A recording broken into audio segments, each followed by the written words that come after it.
Controller की जरूरत पड़ेगी उसको बोलते हैं पीएलसी। तो एक तरीके से ये मशीन का दिमाग हो जाता है, सारी की सारी मशीन इसी के द्वारा कंट्रोल की जाती है।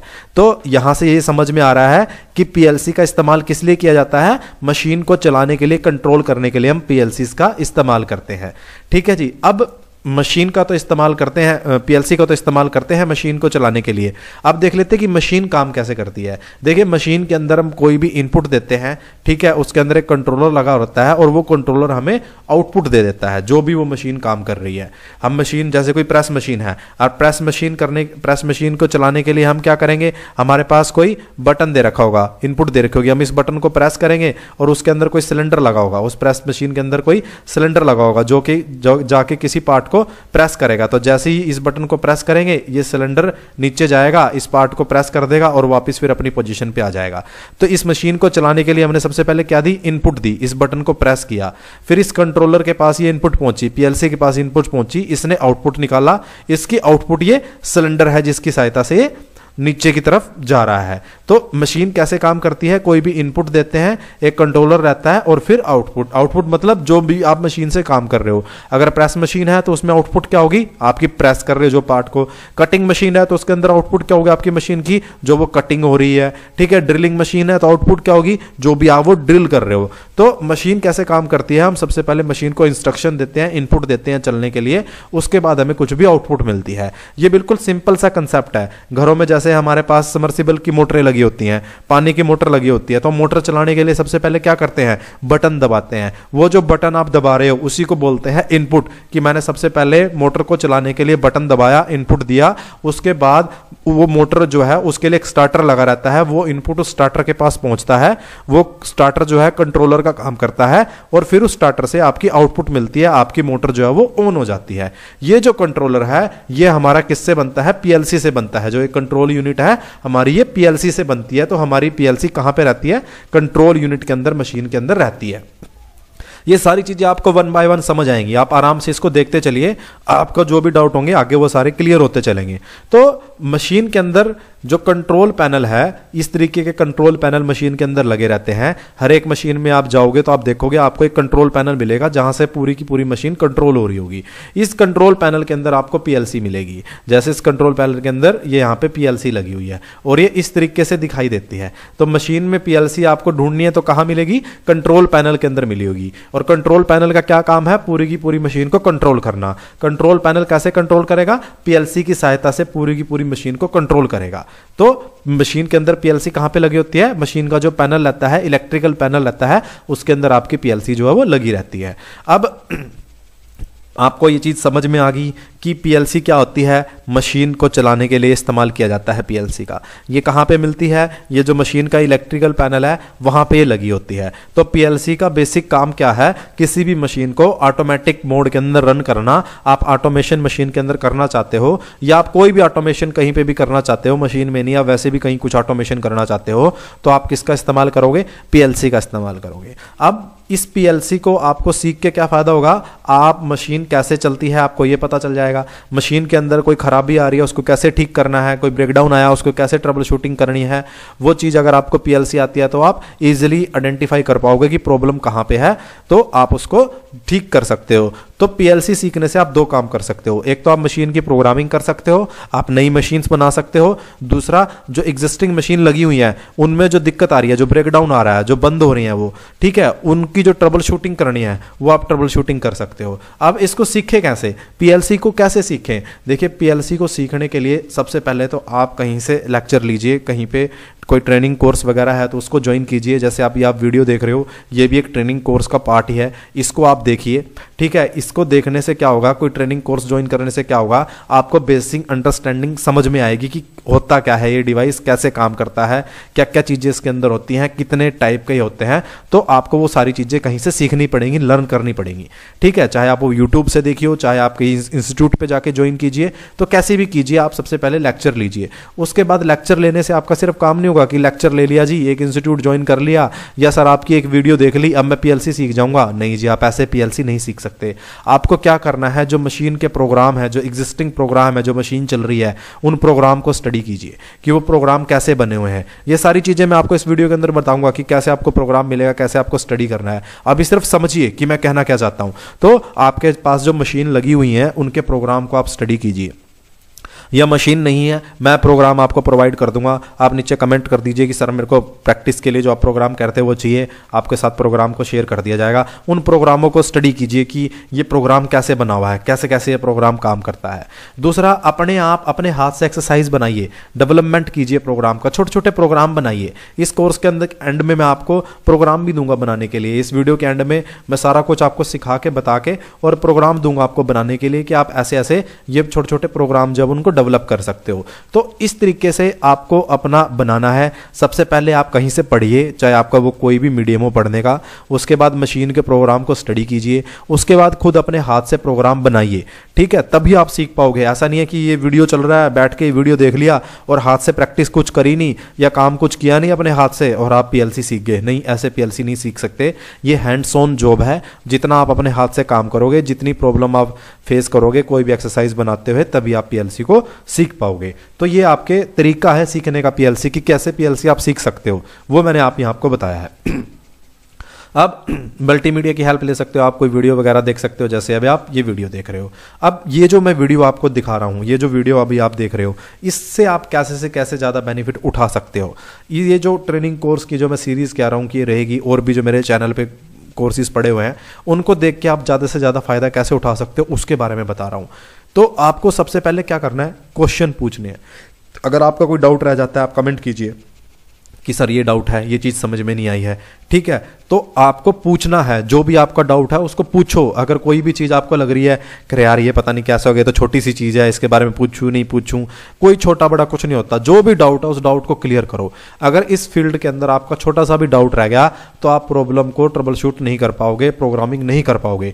वो छोटा सा डाउट ही आपके लिए कन्फ्यूजन क्रिएट करके रखेगा और पता चले वो जो आपका डाउट है उसी की वजह से प्रॉब्लम आपकी बनी हुई है। तो आपको पूछना है, चाहे कुछ भी डाउट है उसको पूछना है। दूसरा, अगर मैंने जैसे भी एंड में बता रहा हूं कि आपको एक प्रोग्राम बना दिया या आपने अपना एक मशीन का प्रोग्राम आप स्टडी कर रहे हो, तो सिर्फ उसी एक सोल्यूशन को मत देखो कि ये प्रोग्राम है, ये ए तरीके से बना हुआ है, ये स्टैंडर्ड है। नहीं, इसका अल्टरनेट डेवलप करने की कोशिश करो कि यार इसको ऐसे कर दिया, इसको आज ऐसे करके देखते हैं, इसको इस तरीके से किया है, अब इसको इस तरीके से करके देखते हैं। तो अल्टरनेट डेवलप करने की कोशिश करो, अलग अलग सोल्यूशन डेवलप करने की कोशिश करो। एक जो तरीका आपको पता चल गया उसी पे डिपेंडेंट मत रहो। जब जितना ज़्यादा सोचोगे तो उतना ज़्यादा आपका कवर अप होगा, ठीक है। एक्सपेरिमेंट करो, अपने हाथ से ज़्यादा प्रैक्टिस करो, तभी सीख सकते हो। दूसरा कोई रास्ता नहीं है कि आप किसी तरीके से सीख जाओ इस चीज़ को। ये मैं जो चीज़ बता रहा हूँ अपना पर्सनल एक्सपीरियंस बता रहा हूँ, ऐसा नहीं कि मैंने किसी को देखा है और फिर उसके बाद बता रहा हूँ। मैं ये खुद का बता रहा हूँ कि खुद मैंने कैसे सीखा था, और सीखने का यही एक तरीका है, इसके अलावा कोई तरीका ही नहीं है। सिर्फ प्रैक्टिस, एक्सरसाइज,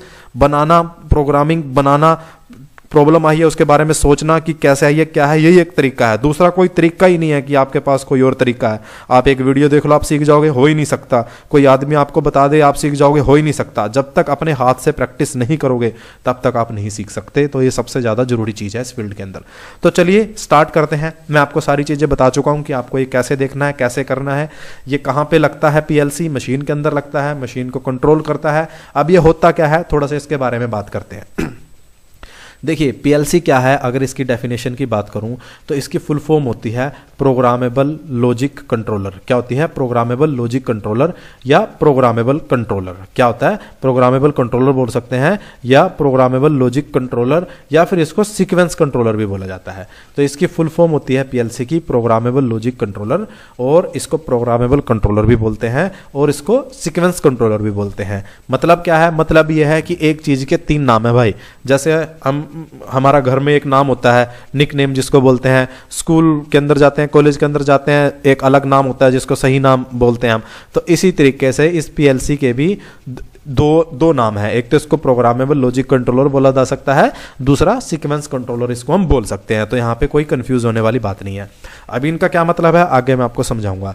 देखिए पीएलसी क्या होता है? पीएलसी इज डिफाइंड, इसकी अगर मैं परिभाषा की बात करूं कि इसको कैसे डिफाइन कर सकते हैं, PLC is defined as a microprocessor based device. ये क्या है? एक माइक्रो प्रोसेसर बेस्ड डिवाइस है। पीएलसी क्या है? एक माइक्रो प्रोसेसर बेस्ड डिवाइस है which controls many types of system और machines through its input and output. ये क्या है? ये एक माइक्रो प्रोसेसर बेस्ड डिवाइस है जो क्या करता है? किसी भी मशीन को कंट्रोल करता है इसके अंदर जो इनपुट और आउटपुट दिए गए होते हैं उसके थ्रू। इसमें जो इनपुट और आउटपुट होते हैं उनके थ्रू ये क्या करता है? किसी भी मशीन को कंट्रोल करता है। और ये क्या होता है? एक माइक्रो प्रोसेसर बेस्ड डिवाइस होता है। इसके अंदर एक माइक्रो प्रोसेसर लगा होता है। सिंपल सी बात जो अभी तक मैं आपको बता रहा था। पीएलसी क्या है? पीएलसी एक डिवाइस होता है, जैसे मैंने आपको स्टार्टिंग में बताया था, जिसका क्या काम होता है? मशीन को कंट्रोल करना, मशीन को चलाना, मशीन को ऑटोमेटिक मोड के अंदर ऑपरेट करना। अब ये होता क्या है? ये एक माइक्रो प्रोसेसर बेस्ड डिवाइस है। ये मशीन को कंट्रोल कैसे करता है? अपनी इनपुट और आउटपुट के थ्रू किसी भी मशीन को ये कंट्रोल करता है। अब ये क्या है? इसको एक छोटा सा कंप्यूटर भी बोल सकते हो आप। इसको क्या बोल सकते हो? एक छोटा सा कंप्यूटर भी बोल सकते हो, जिसका इस्तेमाल किस लिए किया जाता है? इंडस्ट्रियल ऑटोमेशन के लिए या मशीन को चलाने के लिए इसका इस्तेमाल किया जाता है। इसको कंप्यूटर क्यों बोल सकते हैं छोटा सा? वो मैं अभी आपको बताऊंगा आगे। ठीक है जी। तो इसके बेनिफिट क्या है? आप इसको लगाते क्यों हैं पीएलसी को? तो पीएलसी के लगाने के कुछ बेनिफिट हमें होते हैं, इसलिए हम पीएलसी लगाते हैं। तो सबसे पहले तो इसकी रिलायबिलिटी काफ़ी बेटर है। रिलायबिलिटी का मतलब कि आपने एक बार लगा दिया, इसका मतलब ये नहीं है कि ये बार बार खराब होता रहेगा। रिलायबल है, आपने एक बार लगा दिया, प्रोग्राम कर दिया इसके अंदर सही से, तो ये सालों तक चलेगा। तो आप इस पर विश्वास कर सकते हो। रिलायबिलिटी है। More flexible. फ्लेक्सिबल का मतलब ऐसा नहीं है कि एक प्रोग्राम बना के डाल दिया हमेशा वही चलता रहेगा। नहीं, चेंज कर लो प्रोग्राम को, कुछ भी उसके अंदर एडिटिंग कर लो, मॉडिफिकेशन कर लो, कुछ भी कर लो, जो आपकी ज़रूरत है उसके अकॉर्डिंग आप करते रहो। तो फ्लेक्सिबल है बहुत ज़्यादा। सस्ता है, 4-5 हज़ार रुपये से पीएलसी आपके स्टार्ट हो जाते हैं, तो इसलिए सस्ता पड़ता है। तो आजकल इसकी डिमांड काफ़ी है। इजी कम्युनिकेशन है। कम्युनिकेशन का मतलब इसके साथ आपको लैपटॉप वगैरह को जोड़ना है या एचएमआई वगैरह जोड़नी है, वीएफडी वगैरह जोड़नी है, तो बहुत ही ईजी मेथड होता है उनके साथ कम्युनिकेट करने का। आप इजीली उनको जोड़ सकते हो। फास्टर रिस्पॉन्स, इसका जो रिस्पॉन्स टाइम है वो बहुत ही कम रहता है, बहुत जल्दी ये रिस्पॉन्ड करता है। इजी ट्रबल शूटिंग, बहुत ही आसानी से आप इसमें ट्रबल शूटिंग कर सकते हो। अगर आपकी कोई मशीन है उसके अंदर पीएलसी लगा हुआ है, कुछ प्रॉब्लम आ रही है, आपको उस प्रॉब्लम को ठीक करना है, वो मशीन नहीं चल रही या कुछ काम आपका नहीं हो पा रहा, तो आप बहुत ही जल्दी पीएलसी के साथ लैपटॉप कनेक्ट करके ऑनलाइन जाके चेक कर सकते हो कि ये ऑपरेशन, ये टास्क अभी क्यों नहीं हो रहा। तो बहुत ही आसानी से आप इसके अंदर ट्रबल शूटिंग कर सकते हो। ईजी टू प्रोग्राम, प्रोग्रामिंग इसकी काफ़ी ईजी है, बहुत आसानी से आप इसको प्रोग्राम कर सकते हो अगर आपने एक बार प्रोग्रामिंग की टेक्निक को समझ लिया। तो ये थे कुछ पीएलसी के फायदे कि पीएलसी को क्यों लगाते हैं और कहाँ लगाते हैं। मशीन में लगाते हैं, मशीन को कंट्रोल करने के लिए। अब जो पीएलसी है मार्केट के अंदर वो डिफरेंट टाइप के पीएलसी आते हैं। जैसे हम मोबाइल फ़ोन यूज़ करते हैं तो आपने देखा होगा मार्केट में अलग अलग तरीके के मोबाइल फ़ोन हैं। सैमसंग के हैं, आईफोन हैं, गूगल के हैं, वीवो के हैं, ओप्पो के हैं, IQ के हैं। तो अलग अलग तरीके के मोबाइल फ़ोन है मार्केट के अकॉर्डिंग। किसी की वो मोबाइल फ़ोन किसी को 5,000 रुपये वाला चाहिए तो उसको 5,000 का भी मिल जाएगा, किसी को 1.5 लाख वाला चाहिए तो 1.5 लाख वाला भी मिल जाएगा। वो क्यों है? एप्लीकेशन के अकॉर्डिंग, और अलग अलग कंपनी बनाने वाली है। तो ऐसे ही मार्केट में अलग अलग तरीके के पीएलसी आते हैं। ठीक है। मेजर जो पीएलसी बनाने वाली कंपनी है वो मित्सुबिशी की पीएलसी होती हैं। डेल्टा है जो उसकी पीएलसी आती है। ये कंपनी के नाम मैं बता रहा हूँ कि ये अलग अलग तरीके के पीएलसी मार्केट में आपको मिलेंगे। ओमरॉन की पीएलसी, सीमेंस की पीएलसी चलती हैं। ठीक है जी। एलन ब्रैडली की पीएलसी चलती हैं। तो ये अलग अलग तरीके के पीएलसी आप देखिए, कोई किसी टाइप का है, ये इस टाइप का, ये ऐसा दिखने में, ये ऐसा है, ये ऐसा है। तो अलग अलग टाइप के पीएलसी अकॉर्डिंग टू रिक्वायरमेंट। ये कैसे क्या होता है, ये सिलेक्शन का एक वीडियो मैंने अपने चैनल पे डाल रखा है कि पीएलसी सिलेक्शन, कि कैसे हम पीएलसी सिलेक्ट करना है। तो वो आप जाके देख सकते हैं, वहाँ पर आपको ये और भी क्लियर हो जाएगा कि अलग अलग टाइप के क्यों आते हैं। तो मार्केट में आपको अलग अलग टाइप के पीएलसी देखने को मिलेंगे। अलग अलग कंपनी के द्वारा बनाए जाते हैं, अलग अलग ये तरीके के रहते हैं। तो अब इसके पीएलसी के हार्डवेयर के बारे में थोड़ा सा बात कर लेते हैं कि पीएलसी ये होता क्या है और इसके अंदर क्या होता है कि ये मशीन को चला देता है, कैसे ये मशीन को चला देता है। तो देखिए, आपने घरों के अंदर एक कंप्यूटर जरूर देखा होगा, एक कंप्यूटर रहता है या लैपटॉप आपने देखा होगा। तो ये बिल्कुल सिंपल सी एक मशीन है जो हम घरों में इस्तेमाल करते हैं अपना काम करने के लिए। ये जो कंप्यूटर है इसके अंदर 3 मेन पार्ट रहते हैं। एक तो सबसे पहले रहता है इनपुट। जैसे कीबोर्ड और माउस जिसके थ्रू आप इसको इनपुट देते हो। ठीक है, दूसरा रहता है इसके अंदर सीपीयू, जहां पे पूरे का पूरा प्रोग्राम कनेक्ट होता है, और ये जो इनपुट डिवाइस है आपकी और जो कीबोर्ड और माउस है ये आपके सीपीयू से जुड़े रहते हैं। ठीक है जी। उसके बाद सीपीयू से आपको आउटपुट मिलती है, आउटपुट डिवाइस आपके जुड़े रहते हैं सीपीयू के साथ, कोई मॉनिटर या एलसीडी वगैरह, वो आपके कहाँ जुड़ जाते हैं, सीपीयू के साथ जुड़ जाते हैं। तो एक ये बेसिक कंप्यूटर है, ये कैसे काम करता है, इसके अंदर आपके इनपुट डिवाइस होते हैं कीबोर्ड माउस, इनके थ्रू आप इनपुट देते हो, ये सीपीयू पे जाते हैं, सीपीयू इस इनपुट को प्रोसेस करता है और इस एलसीडी के थ्रू आपको ये जो आउटपुट दे देता है जो भी आपने इनपुट दिया होता है। तो ये कंप्यूटर जो होता है एक इस तरीके से काम करता है, इसमें एक इनपुट होती है, एक सीपीयू यूनिट होती है और एक आउटपुट होती है। इनपुट डिवाइस से इनपुट जाता है, सीपीयू उसको प्रोसेस करता है, यहां पे सारा प्रोग्राम होता है, इसलिए सीपीयू को कंप्यूटर का ब्रेन भी बोला जाता है कि ये कंप्यूटर का दिमाग होता है, और आउटपुट डिवाइस के थ्रू हमें आउटपुट मिल जाता है। अब मैंने थोड़ी देर पहले आपको क्या बताया था कि पीएलसी भी क्या है, पीएलसी भी एक कंप्यूटर है, एक छोटा सा क्या है, कंप्यूटर है। तो कंप्यूटर है तो इसके अंदर भी क्या होगा, एक इनपुट मॉड्यूल होगा जहां से एक इनपुट मिलेगा, इनपुट डिवाइस होगा। ठीक है, दूसरा इसके अंदर सीपीयू होगा, सीपीयू के अंदर मेमोरी होगी, जैसे हम कंप्यूटर के सीपीयू में मेमोरी रहते हैं। तीसरा हमारे पास क्या होगा, आउटपुट मॉड्यूल होगा जहां से हमें आउटपुट मिलेगा। ठीक है, अब ये जो इनपुट है ये सीपीयू के साथ जुड़े होंगे, सीपीयू से आउटपुट आउटपुट मॉड्यूल के थ्रू जा रहे होंगे। अब देखिए घर पे जो ये कंप्यूटर था इसमें हम जर्नल हमारे इनपुट डिवाइस थे, कीबोर्ड और माउस यूज करते थे। अब पीएलसी किसके लिए है, इंडस्ट्री के लिए, मशीन के लिए। तो मशीन में जो भी हमारे इनपुट होते हैं वो इनपुट हम इसके अंदर यूज करेंगे। दूसरा, पीएलसी के अंदर आपका एक पावर सप्लाई का सेक्शन होता है जहां से इन सभी हिस्सों को पावर मिलती है चलने के लिए। ठीक है, तो इस पीएलसी के अंदर इस्तेमाल कहां करेंगे, इसको मशीन में करेंगे। तो मशीन में हमारे क्या होते हैं, इनपुट डिवाइसेस कौन से होते हैं, selector switch, emergency, push button, ठीक है, लिमिट स्विच, सेंसर वगैरह, ये सारे हमारे क्या होते हैं, इनपुट होते हैं मशीन के अंदर। तो यहाँ पे पीएलसी में इनपुट डिवाइस कौन से हो जाएंगे, यही हमारे इनपुट डिवाइस हो जाएंगे।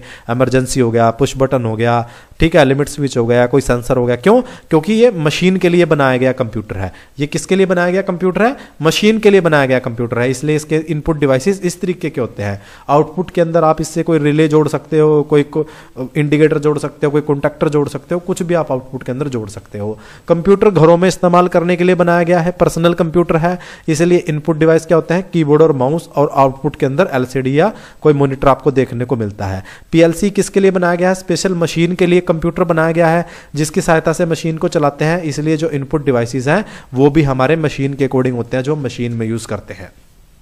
आई होप आपको समझ में आया होगा पीएलसी क्या होता है। ये कंप्यूटर ही होता है, जैसे कंप्यूटर के अंदर इनपुट डिवाइस सीपीयू और आउटपुट होता है, ऐसे ही पीएलसी के अंदर भी इनपुट मॉड्यूल सीपीयू और आउटपुट मॉड्यूल होते हैं। अब ये जो घर पे हमारा कंप्यूटर यूज करते हैं इसमें सारे का सारा प्रोग्राम कहाँ स्टोर रहता है, हमारा सीपीयू के अंदर। प्रोग्राम मतलब विंडो, जो आप विंडो डालते हो। अगर आपके कंप्यूटर के विंडो उड़ गई तो आपको कंप्यूटर में ब्लैक स्क्रीन दिखाई देगी, कुछ नहीं होगा उसके अंदर। तो कंप्यूटर का प्रोग्राम क्या है, विंडो है। ऐसे ही पीएलसी के अंदर भी हम प्रोग्राम बना के कहाँ डालते हैं, सीपीयू के अंदर डालते हैं, उस मशीन के लिए जो मशीन हमने चलानी है। तो जब तक इसके अंदर कोई प्रोग्राम नहीं होगा तब तक ये क्या होगा, ब्लैक खाली डब्बा। जैसे कंप्यूटर के अंदर विंडो नहीं है, खाली डब्बा, वैसे ही जैसे ही आप कंप्यूटर के अंदर विंडो डालते हो वैसे ही पीएलसी में सीपीयू के अंदर आपकी जो मशीन है उसके अकॉर्डिंग आप बना के प्रोग्राम अपना डालोगे तो आपकी फिर पीएलसी मशीन को कंट्रोल करने लगेगी, काम करने लगेगी। तो ये था कि पीएलसी क्या होता है और ये कैसे काम करता है। इसके अंदर इनपुट मॉड्यूल होता है, सीपीयू रहता है, आउटपुट मॉड्यूल रहता है, सीपीयू के अंदर प्रोग्राम रहता है, उस प्रोग्राम के अकॉर्डिंग ये जो मशीन को कंट्रोल करता है। अब थोड़ा सा यहाँ पे समझते हैं कि मशीन कैसे काम करती है। देखिए मेरे पास यहाँ पे ये एक प्रेस मशीन का एग्जांपल मैं लेके चल रहा हूँ। एक प्रेस मशीन आपको दिखाई दे रही होगी। इस प्रेस मशीन के अंदर अलग अलग सेक्शन है। देखिए एक तो यहाँ पे सबसे पहले पीएलसी पैनल लगा हुआ है। ये जो आप दिखाई दे रहे हो ये पीएलसी पैनल है, इलेक्ट्रिकल पैनल है। इस बॉक्स को जैसे ही ओपन करूँगा मेरे को इसके अंदर पीएलसी यहाँ पे दिखाई देगी जिससे कि पूरी की पूरी मशीन चल रही होगी। दूसरा उसके बाद यहाँ पे पंप वगैरह लगे हैं, वाल्व वगैरह लगे हैं जिससे कि प्रेशर वगैरह क्रिएट होगा। ठीक है, ये हाइड्रोलिक पावर पैक लगा है, इसके अंदर आपका हाइड्रोलिक ऑयल वगैरह है, इस पे ये पंप वाल है जिससे कि प्रेशर क्रिएट होगा। और ये हाइड्रोलिक प्रेसिंग सिलेंडर है जिसकी सहायता से ये किसी भी पार्ट को प्रेस करेगा। ये ऐसे अप डाउन ऊपर की तरफ मूवमेंट करेगा ऑटो मोड के अंदर, और फिर जो भी इसका प्रेसिंग का काम है, जिस भी पार्ट को इसको प्रेस कर रहा है ये प्रेस करके वापस से ऊपर चला जाएगा। तो ये एक कोई भी मशीन है इस तरीके से उसके अंदर सारी चीजें रहती रहती हैं। अब ये कटिंग मशीन होती तो यहाँ पे कटर लगा होता, ड्रिलिंग मशीन होती तो ड्रिलिंग के लिए बिट लगी होती, अब ये प्रेसिंग मशीन है तो प्रेसिंग के लिए सिलेंडर लगा रखा है। अब इस मशीन के अंदर 4 मेन हिस्से हैं। एक तो पीएलसी पैनल जहाँ से पूरी की पूरी ये मशीन कंट्रोल होगी, दूसरा आपका हाइड्रोलिक पावर पैक जहाँ से ऑयल वगैरह होगा, पंप वगैरह लगे होंगे, और ये पंप वाल्व वगैरह जहाँ से सिलेंडर को ऊपर नीचे होने के लिए पावर मिलेगी। अब ये जो पंप और वाल्व वगैरह हैं ये सब किससे चलेंगे? इस पीएलसी पैनल के थ्रू ही सारे के सारे कंट्रोल होंगे। इस सिलेंडर के ऊपर नीचे की मूवमेंट सब कौन कंट्रोल करेगा? ये पीएलसी पैनल कंट्रोल करेगा। कैसे करेगा वो थोड़ा सा समझ लेते हैं। तो ये हमारे पास कंट्रोल पैनल है। इस कंट्रोल पैनल के अंदर ऐसे पीएलसी लगी रहती है, जो भी मैंने आपको पीएलसी पैनल दिखाया था, ठीक है। एक यहाँ पे स्क्रीन जो बनी हुई है वो ऑपरेटर के लिए लगी रहती है। ऑपरेटर कोई भी इंस्ट्रक्शन है वो यहाँ से देता है। ये जो बटन वगैरह है या जो HMI लगी है, इससे स्क्रीन से कोई भी इनपुट वगैरह है वो मशीन को चलने के लिए देता है, ठीक है। दूसरा एक पावर पैक लगा रहता है। हाइड्रोलिक या आपकी कटिंग वगैरह की मशीन है तो मोटर वगैरह लगी रहेगी, ठीक है। वाल्व वगैरह लगे रहते हैं और सिलेंडर जहाँ से हमें आउटपुट मिलेगी। अब जो ये ऑपरेटर पैनल है ये जुड़ा रहता है हमारा पीएलसी पैनल के साथ। ये जो ऑपरेटर पैनल है ये कहाँ पे जुड़ा होगा? पीएलसी पैनल के साथ जुड़ा होगा। ऑपरेटर पैनल से जितने भी वायर वगैरह हैं, जो भी केबल वगैरह हैं, वो सारी कहाँ जा रही होंगी? आपकी पीएलसी पैनल पे जा रही होंगी। तो ऑपरेटर क्या करेगा? ऑपरेटर इस यहाँ से इस पैनल के थ्रू, इन बटन के थ्रू इनपुट पहुंचाएगा कहाँ पे? पीएलसी पैनल के अंदर, जहां से पीएलसी मशीन को चलने के लिए इंस्ट्रक्शन देगा, ठीक है। मशीन को चलने के लिए आउटपुट निकालेगा, आउटपुट देगा। ये जो कंट्रोल पैनल है ये जुड़ा होता है हमारा मोटर से। मोटर कहाँ से चलेगी? हमारी कंट्रोल पैनल से चलेगी। ये जो VFD वगैरह लगी हुई हैं इनसे ये मोटर हमारी ऑपरेट होगी, ठीक है। दूसरा इस पावर पैक के ऊपर वाल वगैरह लगे होंगे जिससे कि सिलेंडर ये जुड़ा होगा, ठीक है। और ये जो वाल है ये भी हमारे कहाँ से जुड़े होंगे? पीएलसी पैनल के साथ जुड़े होंगे। इनकी वायरिंग भी कहाँ जा रखी होगी? पीएलसी पैनल के अंदर जा रखी होगी। पीएलसी से आउटपुट ऑन होगी और ये वाल जो है वो ऑन ऑफ होंगे। वाल ऑन ऑफ होने के बाद ये जो सिलेंडर है ये ऊपर नीचे अप डाउन मूवमेंट इसकी होगी।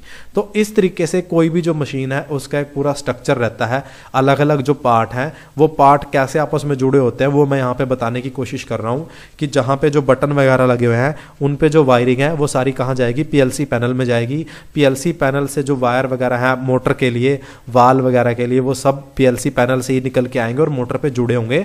और उसके बाद जो आपका जो भी काम है मशीन वो आपका टास्क परफॉर्म करेगी। मेन जो काम है वो कहां से होगा? इस पीएलसी की सहायता से होगा। इस पीएलसी के अंदर एक प्रोग्राम होगा। उस प्रोग्राम में ये लिखा होगा कि जब ये बटन प्रेस हो तो ये आउटपुट ऑन हो जाए इस वाल की, जिससे ये सिलेंडर डाउन आएगा, ठीक है। जैसे ये डाउन आए एक सेंसर नीचे कोई लगा होगा, उस सेंसर को सेंस करने के बाद ये वायर यहाँ पे जाएगी और ये सेंसर फिर से पीएलसी को इनपुट देगा और इसके पीएलसी के अंदर एक प्रोग्राम होगा जिसमें लिखा होगा कि जैसे ये सेंसर की इनपुट आए ये सिलेंडर मेरा ऊपर की तरफ चला जाए। तो इस तरीके से ये अप डाउन की मूवमेंट होगी। जितनी भी वायरें होंगी मशीन में वो सारी कहाँ जाएंगी? आपके कंट्रोल पैनल में, पीएलसी पैनल में जाएंगी। ये मैं इसलिए आपको बता रहा हूँ। ये क्यों बता रहा हूं? क्योंकि कई बार बंदों का फोन आता है, सर बटन दबा रहा हूं मशीन नहीं चल रही, क्या करूं?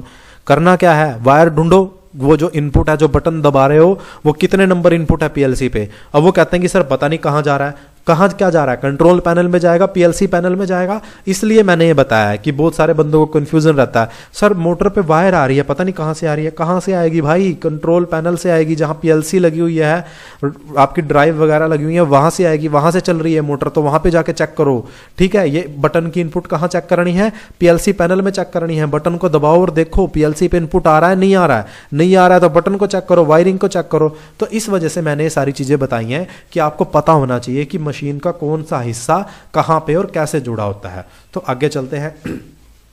अब सबसे पहले हार्डवेयर के बारे में मैं आपको पीएलसी के बता चुका हूं। देखिए यहाँ पे एक ब्लॉक डायग्राम है। ब्लॉक डायग्राम की सहायता से मैंने समझाया है। कोई भी आपसे पूछता है, अगर आप इंटरव्यू वगैरह के लिए जा रहे हो, कि पीएलसी का ब्लॉक डायग्राम आप बना के बताइए पीएलसी कैसे काम करता है, तो ये ब्लॉक डायग्राम बना सकते हो। इसके अंदर एक इनपुट मॉड्यूल रहता है जहाँ पे आपके इनपुट सेंसर, इनपुट डिवाइस सारे कुछ जुड़े रहते हैं। जो भी आपको बता रहा था, ये इनपुट मॉड्यूल CPU से आपका जुड़ा रहता है। ये सब कुछ पीएलसी के अंदर होता है। जो पीएलसी का डब्बा आपको मिलेगा ना, ये पूरे का पूरा उसके अंदर होता है। पावर सप्लाई रहती है, आउटपुट आउटपुट मॉड्यूल रहता है। आउटपुट मॉड्यूल से आपके आउटपुट मोटर, इंडिकेटर, बजर वगैरह जो भी है वो सब आपके जुड़ते हैं और एक कंप्यूटर की सहायता से आप इसके अंदर प्रोग्राम को डालते हो जिससे कि आपकी सारी की सारी मशीन चलती है। तो पीएलसी के अंदर ये सेम है जो मैं ऑलरेडी आपको पहले बता चुका हूँ। जैसे कंप्यूटर का ब्लॉक डायग्राम रहता है वैसे ही पीएलसी का ब्लॉक डायग्राम है। ये थोड़ा सा मैंने डेडिकेटेड पीएलसी के लिए बना के आपको दिखाया। तो अभी सबसे पहले पीएलसी के अंदर बात कर लेते हैं इनपुट और आउटपुट मॉड्यूल की, कि इनपुट और आउटपुट मॉड्यूल क्या होते हैं और इनका काम क्या होता है। फिर उसके बाद हम बात करेंगे सीपीयू क्या होता है, इसका काम क्या होता है। फिर उसके बाद हम बात करेंगे मेमोरी की। तो जो पीएलसी के पार्ट्स मैंने आपको बताए हैं अलग अलग, कि इसके अंदर एक इनपुट होती है, एक यहाँ पे सीपीयू लगा होता है, एक यहाँ पे आउटपुट लगा होता है। इनकी क्या फंक्शनिंग है और ये क्या होते हैं उसके बारे में थोड़ा सा समझ लेते हैं। तो देखिए ये मेरे पास एक पीएलसी है। इस पीएलसी के अंदर जो ये ऊपर वाला हिस्सा है यहाँ पे आपकी सारी की सारी इनपुट कनेक्ट होती हैं और जो ये नीचे वाला हिस्सा है यहाँ पे आपकी सारी की सारी आउटपुट रहती है। ठीक है, ऊपर वाला जो हिस्सा है जहाँ पे इनपुट कनेक्ट होती हैं इसको बोलते हैं इनपुट मॉड्यूल। ठीक है जी। नीचे वाला जो हिस्सा है जहाँ पे आपके आउटपुट कनेक्ट होते हैं इसको बोलते हैं आउटपुट मॉड्यूल। इनपुट मॉड्यूल का काम होता है कि जो फील्ड के अंदर हमारे सेंसर लगे हैं, पुश बटन लगे हुए हैं, ठीक है, सिलेक्टर स्विच लगे हुए हैं, जो सेंसर लगे हुए हैं, जो फील्ड के अंदर जो इनपुट है उनको रिसीव करके सीपीयू तक पहुंचाना। फिर सीपीयू के अंदर जो प्रोग्राम है, सीपीयू उस प्रोग्राम के अकॉर्डिंग जो इनपुट का स्टेटस है प्रोग्राम को एग्जीक्यूट करता है और हमें आउटपुट दे देता है। इनपुट मॉड्यूल का क्या काम है, फील्ड में जो डिवाइसेस है उनकी इनपुट लेके सीपीयू तक पहुंचाना, ये इनपुट मॉड्यूल का काम है। ठीक है, प्रोसेसर तक पहुंचाना इनपुट मॉड्यूल का काम है, चाहे वो सेंसर हो, चाहे वो पुश बटन हो, चाहे वो कोई भी हो, जो भी इनपुट होगी वो आपकी कहाँ कनेक्ट होगी, इनपुट मॉड्यूल के अंदर कनेक्ट होगी। आउटपुट मॉड्यूल का काम है प्रोसेसर से आउटपुट लेके फील्ड के अंदर देना। प्रोसेसर से आउटपुट लेके ये जो Y0 Y1 है ये अंदर जो प्रोसेसर है पीएलसी के अंदर उससे कनेक्ट होंगे और वहां से जो प्रोग्राम के अकॉर्डिंग आउटपुट ऑन होगा उस आउटपुट को फील्ड के अंदर पहुंचा देंगे और फिर इन आउटपुट से आपके रिले कॉन्टैक्टर चलेंगे जिससे कि आपकी फर्दर आपकी मशीन ऑपरेट होगी। तो इनपुट मॉड्यूल का काम है इनपुट को पहुंचाना, आउटपुट मॉड्यूल का काम है प्रोसेसर से आउटपुट लेके फील्ड में पहुंचाना। तो ये होते हैं इनपुट और आउटपुट मॉड्यूल। इनका क्या काम होता है मैंने आपको बता दिया। ठीक है, अब उसके बाद आता है सीपीयू, प्रोसेसर जिसकी मैं बात कर रहा था। देखिए ये मेन हार्ट होता है पीएलसी का, इसके अंदर ही हमारा जो प्रोग्राम है वो स्कैन होता है, प्रोसेसर ही जो है वो प्रोग्राम का एग्जीक्यूशन करता है। तो ये जो पीएलसी है इसमें ऊपर की तरफ मैंने आपको बताया इनपुट, नीचे की तरफ आउटपुट, और ये जो डब्बा है ब्लैक इसके अंदर एक प्रोसेसर लगा हुआ है, माइक्रो प्रोसेसर लगा हुआ है जो पूरे के पूरे प्रोग्राम को एग्जीक्यूट करता है और हमें आउटपुट निकाल के देता है। तो पीएलसी अलग अलग तरीके की आती हैं, जैसे ये जो बॉक्स वाली पीएलसी आपको दिखाई दे रही है तो इसके तो अंदर ही लगा है, आप प्रोसेसर को सीपीयू को नहीं देख सकते। बट इस तरीके की पीएलसी भी आती है मॉड्यूलर टाइप, इसके अंदर क्या होता है CPU input module output module अलग अलग होते हैं। तो ये जो पीएलसी है इसमें देखिए सबसे पहले ये पावर सप्लाई है, ठीक है, फिर उसके बाद ये सीपीयू मॉड्यूल दे रखा है, फिर ये इनपुट और आउटपुट मॉड्यूल अलग अलग से दे रखे हैं। तो ये यहाँ पे सीपीयू रहता है और ये इनपुट और आउटपुट मॉड्यूल रहते हैं। तो पीएलसी अलग अलग टाइप की आती हैं, तो इसके अंदर हर एक के अंदर एक सीपीयू होता है जिसका काम होता है पूरे प्रोग्राम को एग्जीक्यूट करना और फिर हमें आउटपुट देना। ये कितने टाइप के होते हैं पीएलसी, कैसे क्या होता है, वो सारी चीजें आपको आगे समझ में आएंगी। आप अभी सिर्फ समझते रहिए कि इनपुट मॉड्यूल क्या होता है, सीपीयू क्या होता है। उसके बाद मैंने आपको बताया था पावर सप्लाई। तो पावर सप्लाई का काम है पीएलसी के अंदर जो इनपुट मॉड्यूल है आउटपुट मॉड्यूल है जो प्रोसेसर है उसको चलने के लिए पावर देना। तो पावर सप्लाई इस सारे के सारे को पीएलसी को ऑपरेट होने के लिए पावर देता है। जैसे ये जो पीएलसी है इसके अंदर तो इनबिल्ट ही पावर सप्लाई है, यहाँ पे आप लाइन और न्यूट्रल जोड़ोगे तो अपने आप पूरी पीएलसी के मॉड्यूल में सप्लाई आ जाएगी। बट इस तरीके के जो मॉड्यूल आते हैं इनमें पावर सप्लाई का भी मॉड्यूल अलग से आता है। तो ये जो पहले वाला मॉड्यूल है ये पावर सप्लाई का मॉड्यूल है। यहाँ पे ये मॉड्यूल अगर नहीं लगाएंगे तो ना इस सीपीयू को पावर मिलेगी, ना इस इनपुट मॉड्यूल को पावर मिलेगी, ना आउटपुट मॉड्यूल को पावर मिलेगी। तो इन सभी को चलने के लिए जो पावर की रिक्वायरमेंट है, सीपीयू को चलने के लिए, इस इनपुट मॉड्यूल को चलने के लिए जो पावर की रिक्वायरमेंट है वो पावर सप्लाई के द्वारा, पावर मॉड्यूल के द्वारा दी जाती है। तो ये कितने भी टाइप के हो सकते हैं, 220 भी हो सकते हैं, 24 वोल्ट भी हो सकते हैं, आगे आपको डेप्थ में पता चल जाएगा। ठीक है, तो इनको पावर मॉड्यूल हम बोलते हैं, पावर सप्लाई बोलते हैं। जो चौथा सिस्टम था तो मेमोरी सिस्टम। देखिए पीएलसी के अंदर दो तरीके की मेमोरी रहती है, एक रैम और एक रोम। तो जो रैम है इसकी फुल फॉर्म होती है रैंडम एक्सेस मेमोरी, ठीक है। रैम के अंदर क्या रहता है, इस मेमोरी के अंदर जो आपके प्रोग्राम वगैरह है, जो मैं प्रोग्राम बनाऊंगा, मान लीजिए मेरे को मशीन के लिए कोई मैंने प्रोग्राम बनाया, फिर उसको मैं पीएलसी के अंदर राइट करूंगा, कंप्यूटर की सहायता से, लैपटॉप की सहायता से पीएलसी में राइट करूंगा, तो वो कहाँ पे राइट होगा, रैम के अंदर राइट होगा। रैम क्या है, बार बार आप इसके अंदर प्रोग्राम को राइट कर सकते हो, डिलीट कर सकते हो, चेंज कर सकते हो, ठीक है। तो ये रैंडम एक्सेस मेमोरी होती है। हम जो यूजर जो प्रोग्राम बनाता है वो कहां पे स्टोर होता है, रैम के अंदर स्टोर होता है। दूसरा होता है रोम, पीएलसी के अंदर रीड ओनली मेमोरी। रोम के अंदर क्या रहता है, जो पीएलसी को खुद को ऑपरेट होने के लिए, चलने के लिए जो फ्रीमवेयर वगैरह की रिक्वायरमेंट होती है, जो ऑपरेटिंग सिस्टम की वगैरह की रिक्वायरमेंट होती है, मतलब वो पैरामीटर जिनकी यूजर को कोई छेड़ने की जरूरत नहीं है, पीएलसी को खुद से चलने के लिए जिनकी जरूरत है, वो सारे आपको कहां मिलेंगे, रोम के अंदर मिलेंगे। इनको हम ना तो एडिट कर सकते हैं और ना ही डिलीट कर सकते हैं, इसलिए इसको रीड ओनली मेमोरी के अंदर डाला जाता है। तो यूजर हम जो भी प्रोग्राम बनाएंगे वो कहां पे स्टोर होता, जाके रैम के अंदर स्टोर हो जाता है। तो पीएलसी में दो मेमोरी होती हैं, रैम और रोम। हमारा प्रोग्राम जाता है रैम में, रोम में पीएलसी का फ्रेमवेयर वगैरह या उसकी जो भी ऑपरेटिंग सिस्टम या जो इंस्ट्रक्शन उसको चलने के लिए जरूरी है चीजों के लिए, वो आपका रोम के अंदर रहता है। रोम के अंदर आप कुछ भी छेड़छाड़ नहीं कर सकते।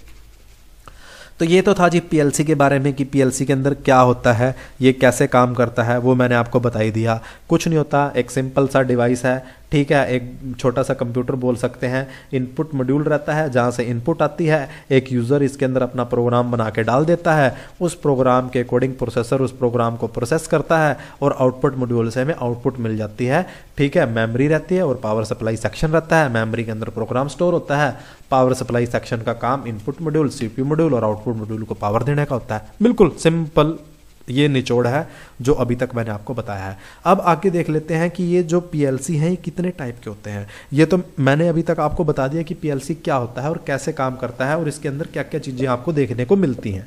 अब मैं आपको बता रहा हूँ कि ये जो पीएलसी हैं कितने टाइप के होते हैं, उसके बारे में हम बात करेंगे, क्योंकि अलग अलग टाइप के मैंने आपको दिखाया था ना अभी कि अलग अलग टाइप के पीएलसी होते हैं। तो ये जो पीएलसी है ये कितने टाइप के होते हैं उसके बारे में बात करते हैं। तो टाइप्स ऑफ पीएलसी, देखिए पीएलसी जो मेनली है वो 3 टाइप के अंदर हम क्लासिफाई कर सकते हैं। सबसे पहले तो अकॉर्डिंग टू साइज, कि जो पीएलसी का साइज है उसके अकॉर्डिंग पीएलसी कितने टाइप का होगा। दूसरा आप कर सकते हो अकॉर्डिंग टू आउटपुट, की जो पीएलसी के अंदर आउटपुट मॉड्यूल है वो उसके अकॉर्डिंग पीएलसी कितने टाइप का होगा। तीसरा आप कर सकते हो according to main power supply, की जो इनपुट आप पीएलसी को चलने के लिए दोगे, जहां से पीएलसी को पावर मिलेगी चलने के लिए, उसके अकॉर्डिंग आप पीएलसी को क्लासिफाई कर सकते हो। तो इनको 1 बाय 1 देखते हैं कि इनके अकॉर्डिंग क्या होता है। तो सबसे पहले देखिए अकॉर्डिंग टू साइज 2 तरीके के होते हैं पीएलसी, एक तो फिक्स आईओ टाइप और दूसरा मॉड्यूलर आईओ टाइप। फिक्स वाले को कॉम्पैक्ट भी बोल देते हैं और मॉड्यूलर वाले के अंदर मॉड्यूल रहते हैं। फिक्स टाइप इस तरीके का होता है, देखिए इसके अंदर इनपुट और आउटपुट यहाँ पे फिक्स है पीएलसी के अंदर, ये नीचे इनपुट जुड़ेंगे और ऊपर आपके ऊपर की तरफ इनपुट रहेंगे, नीचे की तरफ आपके आउटपुट रहेंगे, अंदर सीपीयू रहेगा, सब कुछ फिक्स है। आपको कुछ नहीं करना ना कुछ लगाना, आपने पीएलसी लिया यहाँ पे वायरिंग करो इसकी, ठीक है, इनपुट और आउटपुट की, और प्रोग्राम डालो और यूज कर लो, फिक्स, ठीक है जी। और इसके अंदर आईओ वगैरह भी जो है वो लिमिटेड रहते हैं कि आप इतने ही आईओ यूज कर सकते हो, तो इसलिए इसको फिक्स आईओ टाइप पीएलसी बोलते हैं। दूसरे आपके आते हैं मॉड्यूलर टाइप, ये देखिए इस तरीके के मॉड्यूलर टाइप पीएलसी रहते हैं। इसमें मैंने आपको बताया था ना, पहले सबसे पहले पावर सप्लाई मॉड्यूल आता है, फिर सीपीयू मॉड्यूल आता है, फिर कम्युनिकेशन मॉड्यूल, फिर इनपुट आउटपुट मॉड्यूल। तो हर एक चीज के लिए एक मॉड्यूल रहता है, इसलिए इसको मॉड्यूलर पीएलसी बोलते हैं। ये सारे अलग अलग टुकड़ों में है, तो इसलिए इसको मॉड्यूलर टाइप बोला जाता है। एक तो आते हैं इस तरीके के फिक्स कॉम्पैक्ट, और दूसरे आते हैं मॉड्यूलर टाइप इस तरीके से, जिनमें सारी चीजें आपको मॉड्यूल की फॉर्म में मिलती हैं। तो अकॉर्डिंग टू साइज 2 टाइप के हो गए, फिक्स आईओ और मॉड्यूल टाइप, ठीक है। अब कॉम्पैक्ट और मॉड्यूल, वही जो मैंने आपको बताया, डेफिनेशन आप देख सकते हो। कॉम्पैक्ट के अंदर क्या होता है, फिक्स पीएलसी टाइप भी बोलते हैं, ठीक है। इसके अंदर सारा कुछ कॉम्पैक्ट रहता है, एक ही बोर्ड पे आपको सब कुछ देखने को मिल जाएगा। मॉड्यूलर टाइप के अंदर क्या होता है, इनपुट और आउटपुट के मॉड्यूल आते हैं, आप इनपुट और आउटपुट के मॉड्यूल रैक के अंदर लगा सकते हो, और जितने भी मॉड्यूल आपको चाहिए, आपकी जो रिक्वायरमेंट है उसके अकॉर्डिंग उतने आप लेके आप इसको अपना असेंबल कर सकते हो। और अब देखते हैं अकॉर्डिंग टू आउटपुट। देखिए अकॉर्डिंग टू आउटपुट 3 टाइप के पीएलसी होते हैं। अब ये जो अकॉर्डिंग टू आउटपुट मैं बता रहा हूँ ना, ये मैं बात कर रहा हूँ जो मैंने 3 हिस्से आपको पीएलसी के बताए थे, इनपुट मॉड्यूल, सीपीयू और तीसरा कौन सा था, आउटपुट मॉड्यूल, ठीक है। ये जो आउटपुट मॉड्यूल है, इस आउटपुट मॉड्यूल में जो आउटपुट के अंदर पीएलसी के अंदर जो डिवाइस यूज होगा, पीएलसी के अंदर की बात हो रही है यहाँ पे कि आउटपुट मॉड्यूल में पीएलसी के अंदर क्या चीज लगी है जिससे फील्ड में आउटपुट आ रहा है, उसके अकॉर्डिंग पीएलसी 3 टाइप के होते हैं। फिर समझना इस बात को, कंफ्यूज मत हो जाना कि पीएलसी के आउटपुट मॉड्यूल के अंदर जो डिवाइस लगा है जिससे कि फील्ड में आउटपुट आ रही है, उस डिवाइस के अकॉर्डिंग 3 टाइप के पीएलसी होते हैं, रिले, ट्रांजिस्टर और ट्रायक। अगर आउटपुट में रिले लगा है तो रिले टाइप पीएलसी, आउटपुट में ट्रांजिस्टर लगा है, पीएलसी के अंदर की बात हो रही है, आप सिर्फ बाहर वायरिंग करते हो, ये अंदर की बात कर रहा हूं मैं, वहां पे ट्रांजिस्टर लगा है तो ट्रांजिस्टर टाइप, ट्रायक लगा है तो ट्रायक टाइप। तो ये 3 टाइप के पीएलसी आउटपुट के अकॉर्डिंग मेनली हमें देखने को मिलते हैं, relay output type, transistor output type और ट्रायक आउटपुट टाइप। अब ये अलग अलग क्यों है, इसका भी एक रीजन है, और कहाँ पे आप कौन सा यूज करना है उसके लिए भी आपको यहाँ पे ध्यान रखना है। देखिए जो रिले आउटपुट टाइप है इसमें आप कुछ भी दे सकते हो, आप 220 वोल्ट पे आप इसको यूज़ कर सकते हो, ठीक है, 24 वोल्ट पे आप यूज़ कर सकते हो, 12 वोल्ट पे आप यूज़ कर सकते हो, कितने भी वोल्ट पे आप यूज़ करना चाहो, एसी डीसी कुछ भी आप यूज़ करना चाहो आप इसके अंदर रिले के अंदर यूज़ कर सकते हो। देख जैसे यहाँ पे है ना 24 volt DC 2 ampere, 240 volt AC 2 ampere तक आप कोई भी लोड इस पर कनेक्ट कर सकते हो। रिस्पॉन्स टाइम इसके अंदर 12 मिली सेकेंड के आसपास रिस्पॉन्स टाइम इसका रहता है, मतलब कि आपके प्रोसेसर ने आउटपुट को ऑन किया तो 12 मिली सेकेंड का टाइम लगेगा उसको फील्ड में पहुंचने के लिए। ये किसका टाइम है, रिले का स्विचिंग टाइम है, ठीक है। ये एसी और डीसी दोनों तरीके के आउटपुट आप इससे जोड़ सकते हो। कैसे, आगे जब वायरिंग का भी मैं आपको बताऊंगा वो आपको समझ में आ जाएगा कि ये क्या मैं बोल रहा हूं, एसी और डीसी। अभी आपको सिर्फ ये समझना है कि आउटपुट के अकॉर्डिंग पीएलसी 3 टाइप के होते हैं, relay type, transistor type, ट्रायक type. Relay type के अंदर आप एसी डीसी दोनों चीजें कनेक्ट कर सकते हो, ठीक है, और रिस्पॉन्स टाइम कितना रहता है, 12 मिली सेकेंड रहता है। ये याद रखने की चीजें होती हैं डियर, इंटरव्यू देने के लिए जाते हैं तो पूछ लेते हैं कि कितने टाइप के पीएलसी होते हैं, आउटपुट के अकॉर्डिंग क्या डिफरेंस है, क्या रिस्पॉन्स टाइम है। तो ये टेक्निकल टर्म्स जो है वो लर्न करने की चीजें हैं। ट्रांजिस्टर लगा रहता है, इसके तो आप सिर्फ डीसी पे यूज कर सकते हो 12 वोल्ट से 24 वोल्ट, और इसका स्विचिंग टाइम है जो वो काफी कम रहता है, विद इन 1 मिली सेकेंड के अंदर इसको आपको रिस्पॉन्स टाइम देखने को मिल जाएगा। तो रिले के अंदर ये जो रिस्पॉन्स टाइम है ज़्यादा इसलिए रहता है क्योंकि ये मैकेनिकल स्विचिंग होती है इसके अंदर। अगर कोई ये पूछ ले कि रिले के अंदर ज़्यादा क्यों रहता है, ट्रांजिस्टर में कम क्यों रहता है, तो इसलिए क्योंकि रिले के अंदर क्या होता है सर, जो स्विचिंग होती है वो मैकेनिकल की होती है, ये एक इलेक्ट्रोमैकेनिकल स्विच है, इस वजह से इसका जो स्विचिंग टाइम है वो ज़्यादा रहता है। ट्रांजिस्टर जो है वो सॉलिड स्टेट स्विच है, इसलिए इसका जो स्विचिंग टाइम है वो कम रहता है, विद इन 1 मिली सेकेंड ये आपको स्विचिंग कर देगा। बट इसका एक ड्रॉबैक है ट्रांजिस्टर का, ये सिर्फ किस पे करेगा, डीसी पे करेगा। और अगर आपको एसी पे मेरे को हाई स्पीड स्विचिंग करनी है विद इन 1 मिली सेकेंड, मेरे को मैं चाहता हूँ कि एसी पे मेरे को स्विचिंग करनी है, तो मैं किसका यूज़ करूँगा, फिर ट्रायक का यूज़ करूँगा, क्योंकि ट्रायक भी क्या होता है, एक सॉलिड स्टेट डिवाइस होता है जो कि पावर इलेक्ट्रॉनिक्स के अंदर आता है, तो ये एसी पे भी काम करता है। अगर हाई स्पीड स्विचिंग मेरे को करनी है within 1 millisecond AC signal पे, तो मैं किसका यूज़ करूँगा, ट्रायक का इस्तेमाल करूँगा, ट्रायक टाइप पीएलसी का इस्तेमाल करूँगा। अगर डीसी के अंदर करना है तो किसको करूँगा, ट्रांजिस्टर टाइप का करूँगा, और विद इन 1 मिली सेकेंड कोई मेरे को स्विचिंग की रिक्वायरमेंट नहीं है, एसी डीसी कुछ भी चाहिए मेरे को, 1 सेकंड में काम हो रहे हैं मेरे, ठीक है, इस तरीके की मेरी प्रोसेस है, तो मैं किसका इस्तेमाल करूंगा, रिले टाइप पीएलसी का इस्तेमाल करूंगा। जो मैंने आपको वीडियो बताया था ना सिलेक्शन ऑफ पीएलसी, अगर वो देख लोगे तो ये कौन सी टाइप की पीएलसी कहाँ लगती है वो भी क्लियर हो जाएगा। तो 3 तरीके के पीएलसी होते हैं according to output, relay output, transistor output और ट्रायक आउटपुट, ठीक है जी। अब देख लेते हैं अकॉर्डिंग टू इनपुट सप्लाई की, जो पीएलसी के अंदर इनपुट पावर की बात हो रही है। अब इनपुट में मत कंफ्यूज हो जाना, मैं इनपुट पावर सप्लाई की बात कर रहा हूँ। तो इनपुट पावर सप्लाई के अकॉर्डिंग 2 टाइप के पीएलसी हो सकते हैं आपके, या तो आपको एसी मेन इनपुट सप्लाई मिलेगी जहाँ पे पीएलसी को आपको मेन जोड़ना है, या फिर आपको डीसी मिलेगा। या तो आप एसी 110 से 220 वोल्ट तक आपको मिलेगा, या फिर डीसी आपको 24 वोल्ट से लेके 48 वोल्ट तक मिलेगा। तो according to input power supply 2 type के पीएलसी होते हैं, एक एसी और दूसरा डीसी।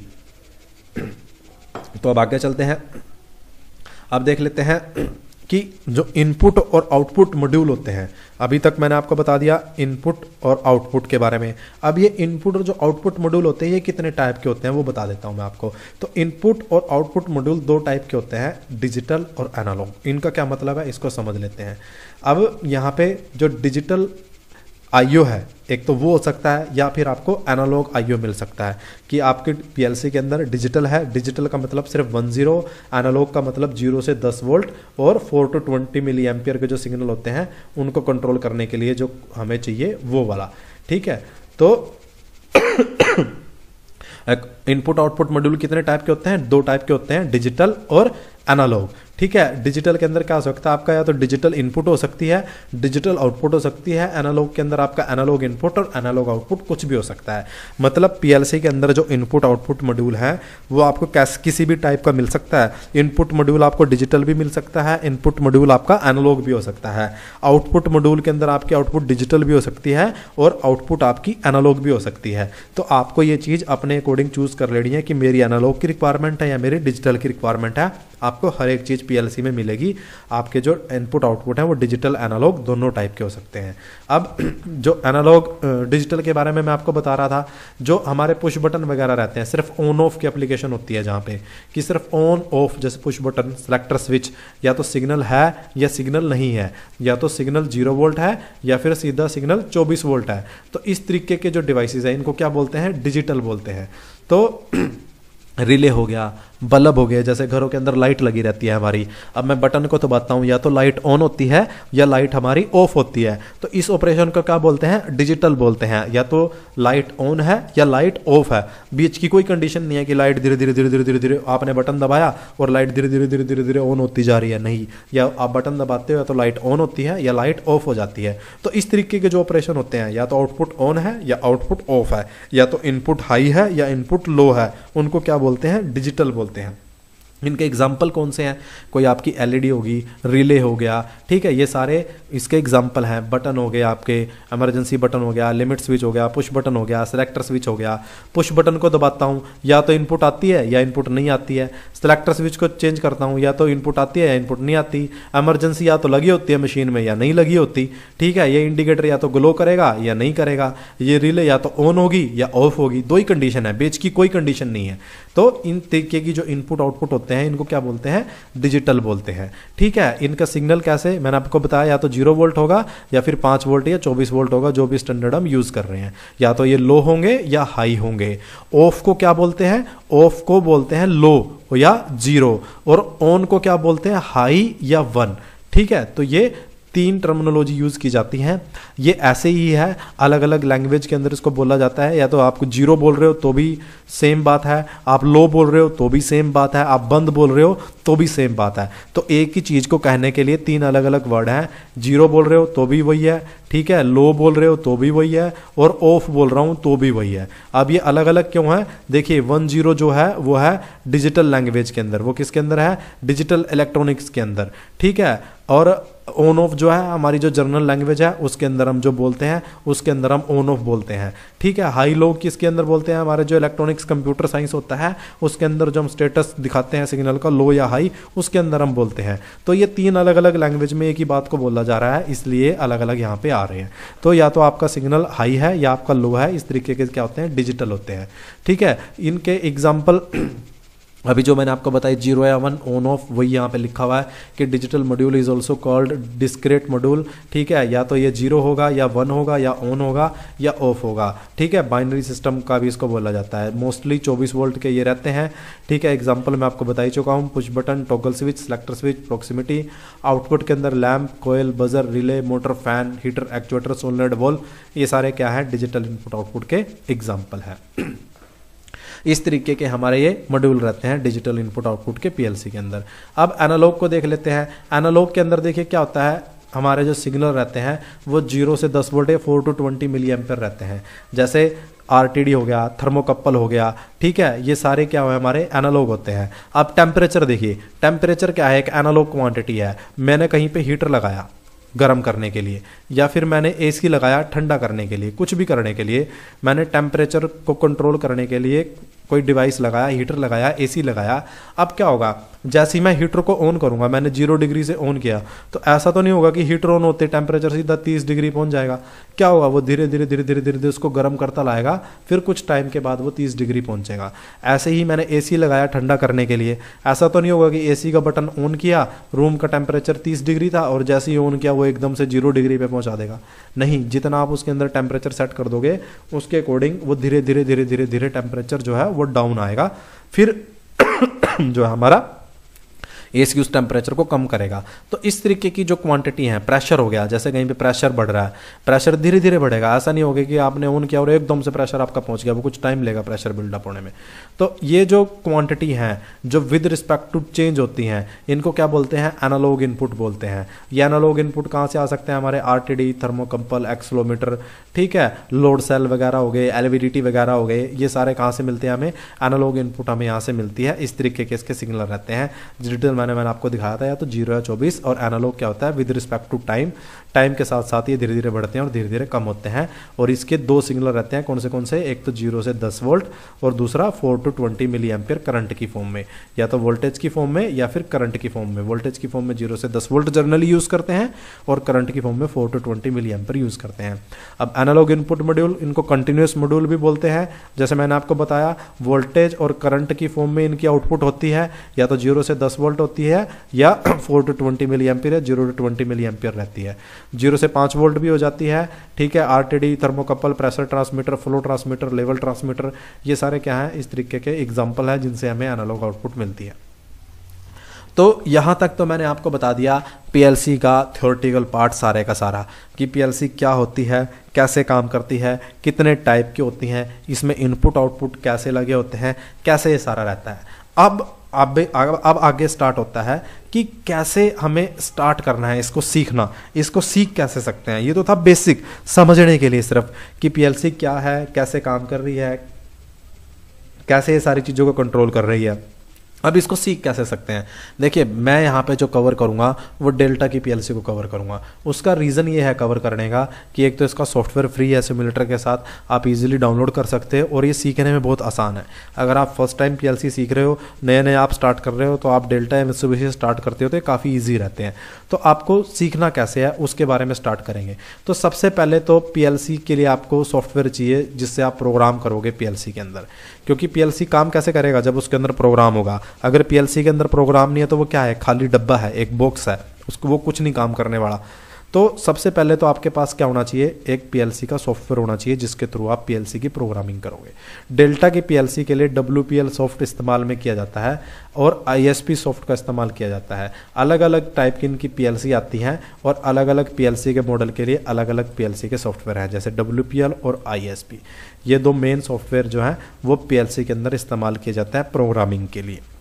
अब ये सॉफ्टवेयर कहाँ से मिलेगा वो मैं आपको बताऊंगा कि आप कहाँ से इसको इंटरनेट से फ्री में डाउनलोड कर सकते हो और कैसे आप इसका इस्तेमाल कर सकते हो। ठीक है, तो आपको प्रोग्रामिंग करने के लिए क्या चाहिएगा, सॉफ्टवेयर चाहिएगा। अब ये सॉफ्टवेयर कहाँ चाहिएगा, ये सॉफ्टवेयर आपको चलाने के लिए एक लैपटॉप या कंप्यूटर की जरूरत पड़ेगी। अगर आपके पास लैपटॉप या कंप्यूटर नहीं है तो आप इस सॉफ्टवेयर को नहीं चला पाओगे, इसको क्या किसी भी पीएलसी के सॉफ्टवेयर को नहीं चला पाओगे। तो आपको क्या करना है, एक लैपटॉप का बंदोबस्त कर लेना है और यहाँ पे अब अपने लैपटॉप को ऑन कर लेना है साथ में। ठीक है, तो आपको क्या करना चाहिए, एक लैपटॉप आपके पास होना चाहिए और उस लैपटॉप के अंदर आपको विंडो डाल लेना है। ठीक है, और क्या कर लेना है, प्रोग्रामिंग का जो सॉफ्टवेयर है वो आपको इंस्टॉल कर लेना है। डेल्टा के लिए 3 प्रोग्रामिंग सॉफ्टवेयर इस्तेमाल किए जाते हैं, WPL सॉफ्ट, ISP सॉफ्ट और DIA डिज़ाइनर। DIA डिज़ाइनर है जो वो AS सीरीज़ और DVP ES series, EX3, SV3, SX3 इन PLC के लिए इस्तेमाल होता है। उसके अलावा जो सीरीज़ बच जाती हैं उनके लिए WPL और ISP सॉफ्ट का इस्तेमाल किया जाता है। अगर आपको पूरी लिस्ट चाहिए तो आप ये सॉफ्टवेयर डाउनलोड करोगे, स्टार्टिंग में से आपको पता चल जाएगा कि कौन सी PLC कैसे कैसे प्रोग्राम की जाती है, कौन सा सॉफ्टवेयर उसके लिए प्रोग्राम के लिए चाहिए। तो आपको क्या चाहिए, सबसे पहले लैपटॉप चाहिए, फिर चाहिए सॉफ्टवेयर। तो लैपटॉप का इंतजाम कर लिया, तो सॉफ्टवेयर का इंतजाम कहाँ से करना है वो मैं बताऊंगा। इसके लिए चाहिए विंडो, लैपटॉप आपका होना चाहिए विंडो 7, 10, 7 हो, 8 हो, 10 हो, 11 हो, कोई भी हो। उसके अंदर आपको WPL या ISP सॉफ्ट का इस्तेमाल कर लेना है। और थोड़ा सा पैसे हैं आपके पास तो अगर आप PLC परचेज कर सकते हो, या आपके पास ऑलरेडी PLC है तो मैंने कुछ सस्ती PLC के मॉडल रखे हैं जिसमें से कुछ के अंदर आपको एनालॉग इनपुट भी मिल जाएगा। तो आप जाके इनका प्राइस चेक कर सकते हो गूगल पे और इनमें से कोई भी मॉडल आप परचेज कर सकते हो अगर आपके पास पैसे वैसे हैं। नहीं है तो सिमुलेटर पे भी काम हो जाएगा, जरूरी नहीं है कि आपको PLC ही परचेज करना है। कैसे हम बिना PLC के भी सीख सकते हैं वो मैं आपको सारी चीज़ें बताऊंगा। तो कम्युनिकेशन केबल की आपको जरूरत पड़ेगी या फिर आपको सिमुलेटर की जरूरत पड़ेगी। तो हम किस पे करेंगे, सिमुलेटर पे करेंगे, कि जरूरी नहीं आप PLC खरीदो उसी के बाद PLC सीखो, आप सिमुलेटर से भी PLC सीख सकते हो। इवन मैं भी कोई प्रोग्राम बनाता हूं तो उसको पहले सिमुलेटर पे चेक करता हूं, उसके बाद PLC के अंदर डालते हैं, मशीन पे हम चलाते हैं। तो सिमुलेटर से सारा काम हो सकता है। बट अगर आप ज़्यादा रियल अपना अनुभव लेना चाहते हो कि मैं तो बिल्कुल करके ही देखना चाहता हूँ जी कैसे क्या, तो ये जो मॉडल मैंने पीएलसी के दिए हैं परचेज कर सकते हो। ये सस्ते से मॉडल मैंने यहाँ पे लिखे हैं। तो डेल्टा के लिए देखिए अलग अलग सीरीज़ के पीएलसी आते हैं, जैसे मैंने आपको बताया अलग अलग सॉफ्टवेयर है प्रोग्राम करने के लिए, WPL, ISP, DIA डिज़ाइनर, तो इसमें अलग अलग तरीके के पीएलसी यहाँ पे आते हैं। तो उन अलग अलग तरीके के पीएलसी के लिए अलग अलग सॉफ्टवेयर यहाँ पे अवेलेबल है। डेल्टा के अंदर आप जैसे देखोगे तो AH सीरीज़ की आपकी पीएलसी आती है। अब ये मैं क्यों बता रहा हूँ, क्योंकि आप जैसे ही जाओगे ना इंटरव्यू देने के लिए, आप पीएलसी का कोई इंटरव्यू देने के लिए जाओगे, आप जॉब ढूंढोगे तो आप कहोगे कि जी मैंने डेल्टा की पीएलसी पे काम कर रखा है या मैंने डेल्टा की पीएलसी का ट्रेनिंग कोर्स कर रखा है। आप जैसे ये बात बोलोगे ना, सामने वाला बंदा आपसे सीधा अगला क्वेश्चन ये पूछेगा कौन सी सीरीज़ पे, कौन सी पीएलसी पे आपने डेल्टा की पे काम कर रखा है। अब अगर आपको यही नहीं पता होगा कि डेल्टा की कौन सी सीरीज़ पे काम कर रखा है और कितनी सीरीज़ आती है, तो वो बंदे को पता चल जाएगा कि यार इसने काम वाम नहीं कर रखा, ये ऐसी कहीं से 2-4 बातें पता है इसको और ये बस वही गोल गोल घुमा के बता रहा है। तो आपको पता होना चाहिए, जब आपने बोल दिया कि जी मैं इस पीएलसी पे काम करता हूँ, तो आपको पता होना चाहिए कि उस मेक की पीएलसी में कितनी सीरीज़ आती हैं, कौन सी सीरीज़ आती है, आप कौन सी सीरीज़ पे ऑन हैंड्स आपने काम कर रखा है, जो सॉफ्टवेयर आपने यूज़ किया वो कौन सी सीरीज़ उसके अंदर प्रोग्राम हो सकती है, किस सॉफ्टवेयर में कौन सा आपको सीरीज़ प्रोग्राम कर सकते हो। तो सारी चीज़ें आपको पता होनी चाहिए, ये चीज़ें पूछी जाती हैं। और आपको अगर ये चीज़ नहीं पता, मान लीजिए आपको ये चीज़ नहीं पता, अब आप एक काम करने के लिए चले गए और वहाँ पे एक EX सीरीज़ का पीएलसी लगा हुआ है डेल्टा का, अब आपको यही नहीं पता कि EX सीरीज़ के लिए सॉफ्टवेयर कौन सा इस्तेमाल में होता है, तो आप क्या करोगे आगे। आपको सबसे पहले तो पता होना चाहिए ना कि यार EX है, WPL चाहिए, ठीक है, AH सीरीज़ है यार, DIA डिज़ाइनर चाहिए। आपको जब यही नहीं पता होगा कि सॉफ्टवेयर कौन सा चाहिए, प्रोग्रामिंग वगैरह तो बाद की बातें हैं, तो ये सारी चीज़ें आपको काम करने से पहले ऑलरेडी पता होनी चाहिए। तो डेल्टा के अंदर अलग अलग सीरीज आती हैं, AH सीरीज जैसे AS सीरीज आती है, DVP स्टैंडर्ड सीरीज आती है CPU की। इस तरीके की जो आप PLC देखते हो ये DVP सीरीज है, कौन सी, स्टैंडर्ड CPU सीरीज है। ये AH सीरीज है, ये AS सीरीज है। देखने से ही पता चल जाता है कि यार AS सीरीज लगी है, AH सीरीज लगी है, DVP की स्टैंडर्ड CPU सीरीज लगी हुई है। और ये आती है DVP सीरीज स्लिम CPU। इस तरीके की जो आप डेल्टा की PLC देखते हो इनको बोलते हैं स्लिम CPU, ठीक है। तो ये आपको पता होना चाहिए, मेनली 4 सीरीज डेल्टा की चलती हैं, AH, AS, DVP standard CPU और DVP स्लिम CPU। तो इनमें से जो भी आपकी लगी है, जो भी सॉफ्टवेयर उसके अंदर लगता है वो आपको फिर पता होना चाहिए। तो ये है आपकी अलग एक PLC, मॉड्यूलर टाइप PLC है, ठीक है। तो सारी PLC अलग अलग होती हैं। कॉम्पैक्ट मैंने आपको दिखाया था, ये मॉड्यूलर टाइप है, ठीक है। अब थोड़ा सा मैं जो मॉड्यूलर टाइप PLC है इसके बारे में बता देता हूँ। कॉम्पैक्ट का तो देखिए मैं आपको बता ही चुका हूँ कि कॉम्पैक्ट के तो अंदर ही सब कुछ रहता है। ये जो मॉड्यूलर PLC लगी होती है इस तरीके की, इसका थोड़ा सा मैं आपको बेसिक बता देता हूँ। इसके अंदर देखिए अलग अलग सेक्शन है सारे के सारे। पावर मॉड्यूल मैंने आपको बताया था, फिर CPU, फिर input module, communication module, output module. तो ये क्या होते हैं, कैसे क्या रहते हैं, इसका थोड़ा सा ओवरव्यू मैं आपको मॉड्यूलर PLC का भी दे देता हूँ। देखिए मॉड्यूलर PLC के अंदर क्या रहता है, मेन जो पार्ट रहते हैं वो सारे अलग अलग मॉड्यूल में आते हैं। तो सबसे पहले तो पावर सप्लाई, फिर उसके बाद आपका CPU, फिर आपका कम्युनिकेशन मॉड्यूल, फिर आपका इनपुट मॉड्यूल, फिर आपका आउटपुट मॉड्यूल। तो ये आपकी जो सीक्वेंस होती है मॉड्यूल को सेट करने की किसी भी मॉड्यूलर PLC में। अगर आपसे कोई पूछ रहा है कि मॉड्यूलर PLC पे काम किया है, हाँ जी किया है, वो आपसे ये पूछेगा क्या सीक्वेंस रहती है, कैसे मॉड्यूल जो है वो सेट होते हैं PLC के अंदर।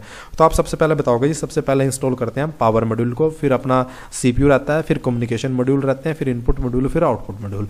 पावर मॉड्यूल को PS या PM भी बोला जाता है, कम्युनिकेशन मॉड्यूल को शॉर्ट फॉर्म में CM भी बोलते हैं, और जो CPU रहता है उसको सेंट्रल प्रोसेसिंग यूनिट और CPU भी बोलते हैं शॉर्ट फॉर्म में। तो इसके अंदर इस तरीके का इनका अरेंजमेंट रहता है। सबसे पहले आपका आएगा पावर मॉड्यूल 0 नंबर पे, फिर आपका आएगा CPU मॉड्यूल, फिर आपका आएगा कम्युनिकेशन मॉड्यूल, फिर आपका इनपुट मॉड्यूल, आउटपुट मॉड्यूल, या और आपको इनपुट ऐड करने हैं तो इसके बाद और इनपुट आएंगे, फिर उसके बाद आउटपुट आएगा। तो इस तरीके से मॉड्यूलर जो PLC है इसके जो अलग अलग मॉड्यूल आते हैं उनको हम इंस्टॉल करते हैं, उनको हम लगाते हैं। अगर आप पावर सप्लाई मॉड्यूल से पहले CPU को लगा दोगे, आप पहले CPU लगा दोगे फिर पावर सप्लाई मॉड्यूल लगा दोगे, PLC आपकी चलेगी ही नहीं। अगर आप CPU लगा दोगे उसके बाद इनपुट मॉड्यूल लगाओगे, फिर कम्युनिकेशन मॉड्यूल लगाओगे, अगर मॉडल सपोर्ट कर रहा है किस तरीके से आप अरेंज कर रहे हो, सॉफ्टवेयर में फैसिलिटी है तो चल जाएगा, नहीं तो 99% है कि आपका नहीं चलने वाला। जो सीक्वेंस है मॉड्यूल को सेट करने का वही आपको सीक्वेंस को फॉलो करना पड़ेगा। तो यह है मॉड्यूलर PLC के बारे में कि मॉड्यूलर PLC के अंदर कैसे सीक्वेंस रहता है और कैसे सिस्टम रहता है, ठीक है। ये हमारे पास डेल्टा की PLC है, ये कौन सी है, स्टैंडर्ड CPU PLC है। और ES2 PLC है, DVP32 ES2 PLC है। यहाँ पे लाइन और न्यूट्रल जो आप ये देख रहे हो, यहाँ पे मेन इनपुट सप्लाई आएगी, जो मैंने आपको बताया था AC या DC, ये कौन सी है, लाइन और न्यूट्रल लिखा हुआ है, तो AC मतलब 220 वोल्ट यहाँ पे क्या आएगा, इनपुट के अंदर आएगा। यहाँ पे ये X0 X2 X3 क्या है, इसके इनपुट है, ऊपर वाला इनपुट मॉड्यूल है। नीचे की तरफ Y0 Y1 Y2 Y3 Y4 क्या है, आउटपुट है, ये इसका आउटपुट मॉड्यूल है। तो इस तरीके से इनपुट और आउटपुट मॉड्यूल का कॉम्पैक्ट टाइप के अंदर अरेंजमेंट रहता है, जैसे मैं पहले आपको मॉड्यूलर वाला बताया था। ठीक है, ये इनपुट मॉड्यूल, ये आउटपुट मॉड्यूल। ठीक है, तो इसमें ये इनपुट का मैंने आपको दिखा रखा है नीचे की तरफ से, और ओवरव्यू अगर वहाँ पे आपको समझ में नहीं आया हो तो इस तरीके से यहाँ पे रहता है। ये देखिए, आपको कैसे पता चलेगा कौन सा पॉइंट किसका है। ये जो L है इसके लिए 1 नंबर लिखा हुआ है, मतलब 1 नंबर ये जो सबसे पहले है इस पर क्या लगेगा, लाइन लगेगा। अगर आप कन्फ्यूज हो जाते हो यहाँ पे कि कौन सा किसका टर्मिनल है, तो इस नंबर से देख लो। लास्ट में कितना है, 17 नंबर, इसका मतलब 23 नंबर, तो ये आपका 23 नंबर है, यहाँ पे 17 आएगा। बीच वाला कोई भी आपको देखना है तो इस नंबर से भी आप आइडेंटिफिकेशन कर सकते हो।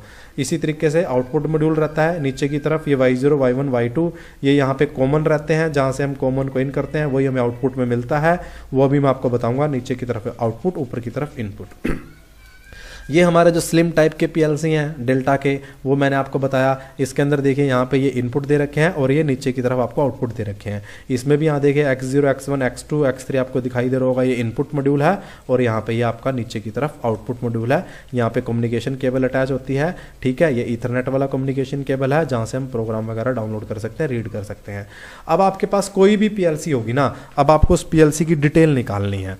देखिए, आपको पता चल गया कि यार मेरे पास डेल्टा की PLC है, आपको ये तो चीज़ अब देखते ही पता चल जाएगी यार ये स्टैंडर्ड CPU है, ये हमारा फ्लेक्सिबल वाला है। ठीक है, अब आपको उस मॉडल की डिटेल चाहिए कि इसमें कितने इनपुट आउटपुट है, कितनी पावर सप्लाई है। अभी देखिए यहाँ पे सिर्फ पावर लिखा हुआ है, जैसे जो पिछले वाली PLC मैंने आपको दिखाया था उसके अंदर तो आपका लिखा हुआ था ना, देखिए यहाँ पे तो लाइन और न्यूट्रल लिखा हुआ है, तो आपको देखते ही समझ में आ गया कि यार AC है, AC इन लिख रखा है। अब इस PLC के अंदर तो सिर्फ पावर लिखा है, कितनी दोगे कैसे पता चलेगा।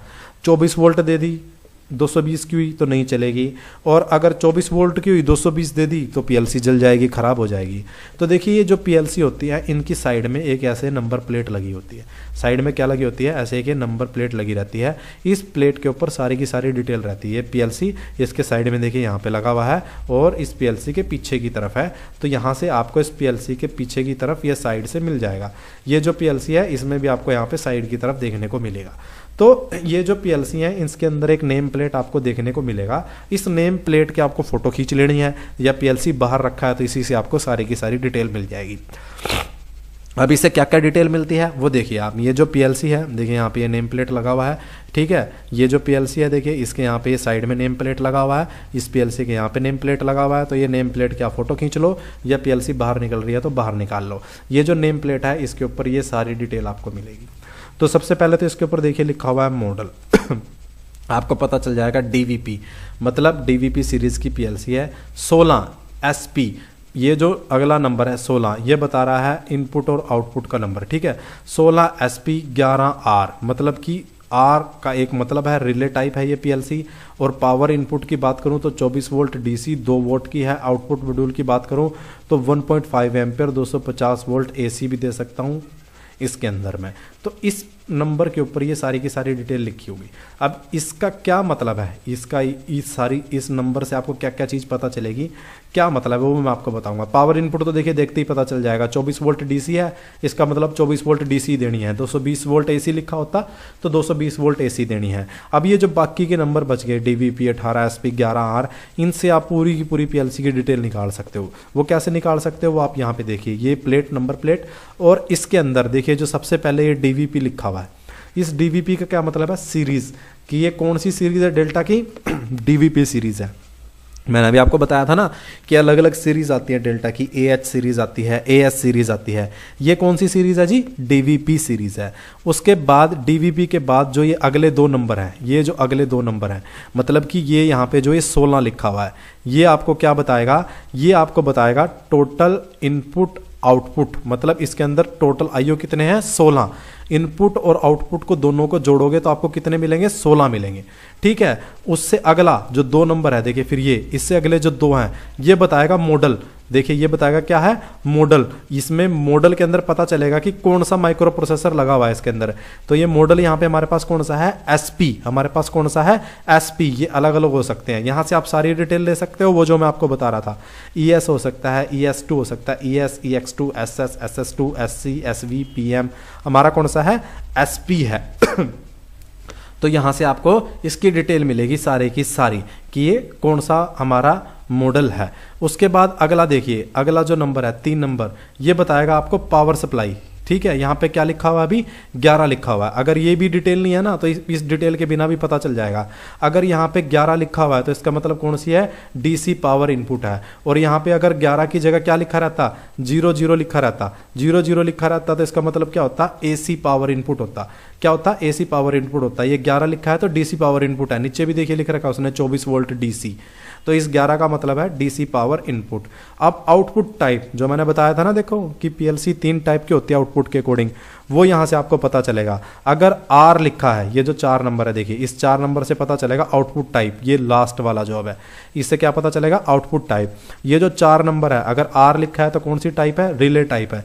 तो यहाँ पे आर है, ये कौन सी है, रिले है। रिले है तो क्या कर सकते हो इसमें, एसी डीसी कोई भी कुछ भी दे सकते हो इनपुट के, आउटपुट के अंदर, सॉरी। अगर रिले टाइप है तो एसी डीसी कुछ भी दे सकते हो। अगर आर की जगह लिखा होता टी तो कौन सी होती, ट्रांजिस्टर एनपीएन। ठीक है, अगर आर की जगह लिखा होता एस तो कौन सी होती, ट्रांजिस्टर पीएनपी। अगर लिखा रहता एम तो कौन सी होती, मिक्स विद डिफरेंशियल सिग्नल। ठीक है जी, तो ये सारी डिटेल आपको यहाँ से मिल जाएगी। लास्ट का जो 5 नंबर है, अगर यहाँ पे कोई नंबर लिखा है 5 पे, इसमें कुछ नहीं लिखा, आखिरी अगर कुछ और लिखा रहता तो वो इसका वर्जन बताता कि इसका ये वर्जन कौन सा है। तो इस तरीके से आप पीएलसी की है, अगर आपके पास डिटेल मिल जाती है तो यहीं से मेरे को पता चल जाएगा। आप इसके अंदर मेरे को क्या क्या पता चल रहा है, ये जी डीवीपी सीरीज की पीएलसी है, 16 इनपुट आउटपुट है इसके अंदर, एसपी सीरीज है, डीसी इनपुट देनी है और रिले टाइप ये पीएलसी है। तो जितनी चीज़ें मैंने आपको पीछे बताई थी वो सारी की सारी चीज़ें मेरे को यहाँ इस मॉडल की डिटेल से पता चल गई हैं। तो इस तरीके से आप सारी अपनी पीएलसी की डिटेल निकाल सकते हो।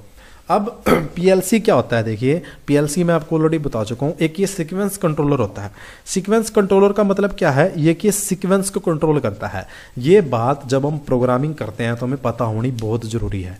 देखिए मैं जो ये बातें बता रहा हूँ ना आपको, अगर आपको ये लग रहा है कि यार ये तो पता नहीं क्या बता रहा है, समझ में ही नहीं आ रहा, छोड़ो इसको। तो भाई जब प्रोग्राम करने के लिए जाओगे ना, अगर ये चीज़ें नहीं पता तो मैं 100% गारंटी देता हूँ प्रोग्राम बना ही नहीं पाओगे।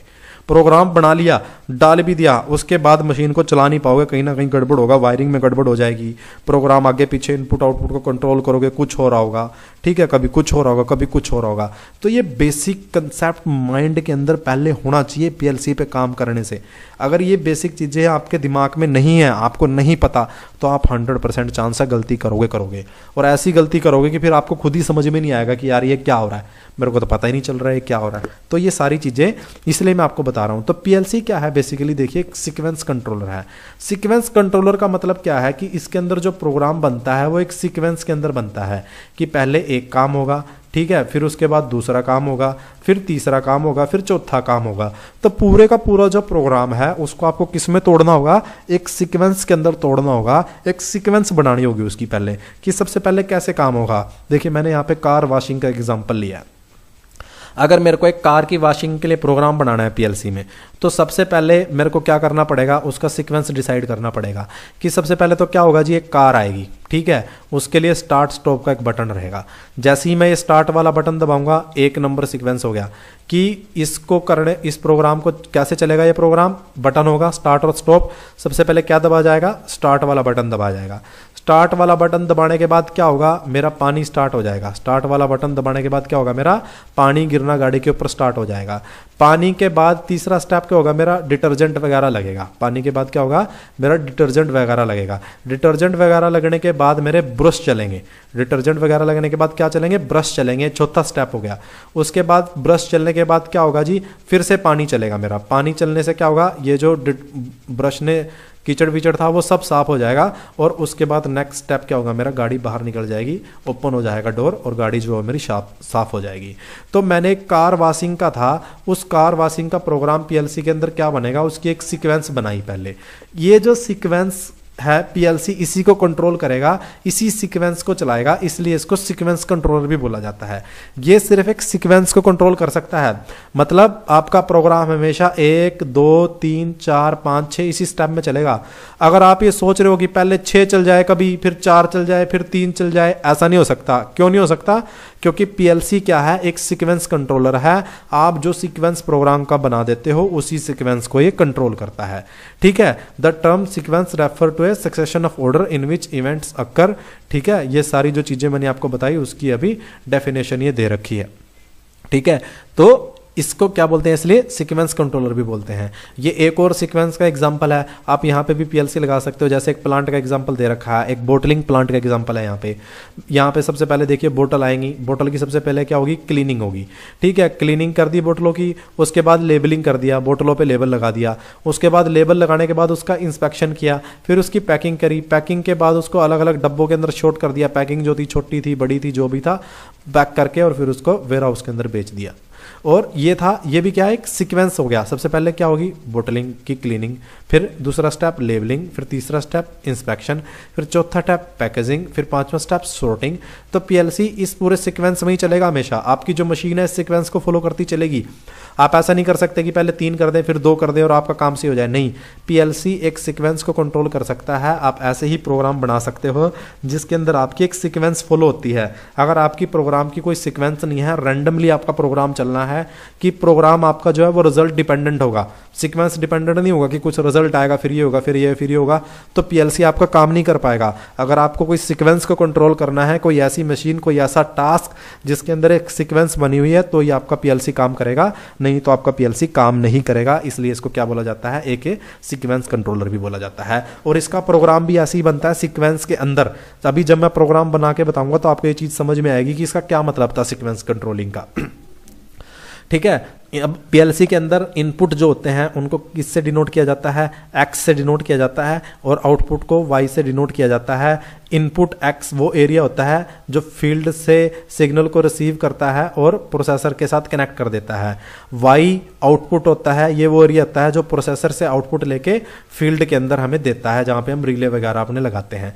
तो पीएलसी में, डेल्टा की पीएलसी में इनपुट किससे डिनोट होते हैं, एक्स से, आउटपुट किससे डिनोट होते हैं, वाई से। अगर कहीं एक्स लिखा है तो इसका मतलब वो क्या है, इनपुट है। अगर कहीं वाई लिखा है तो इसका मतलब क्या है, वो आउटपुट है। अब ये तो था इनपुट और आउटपुट का।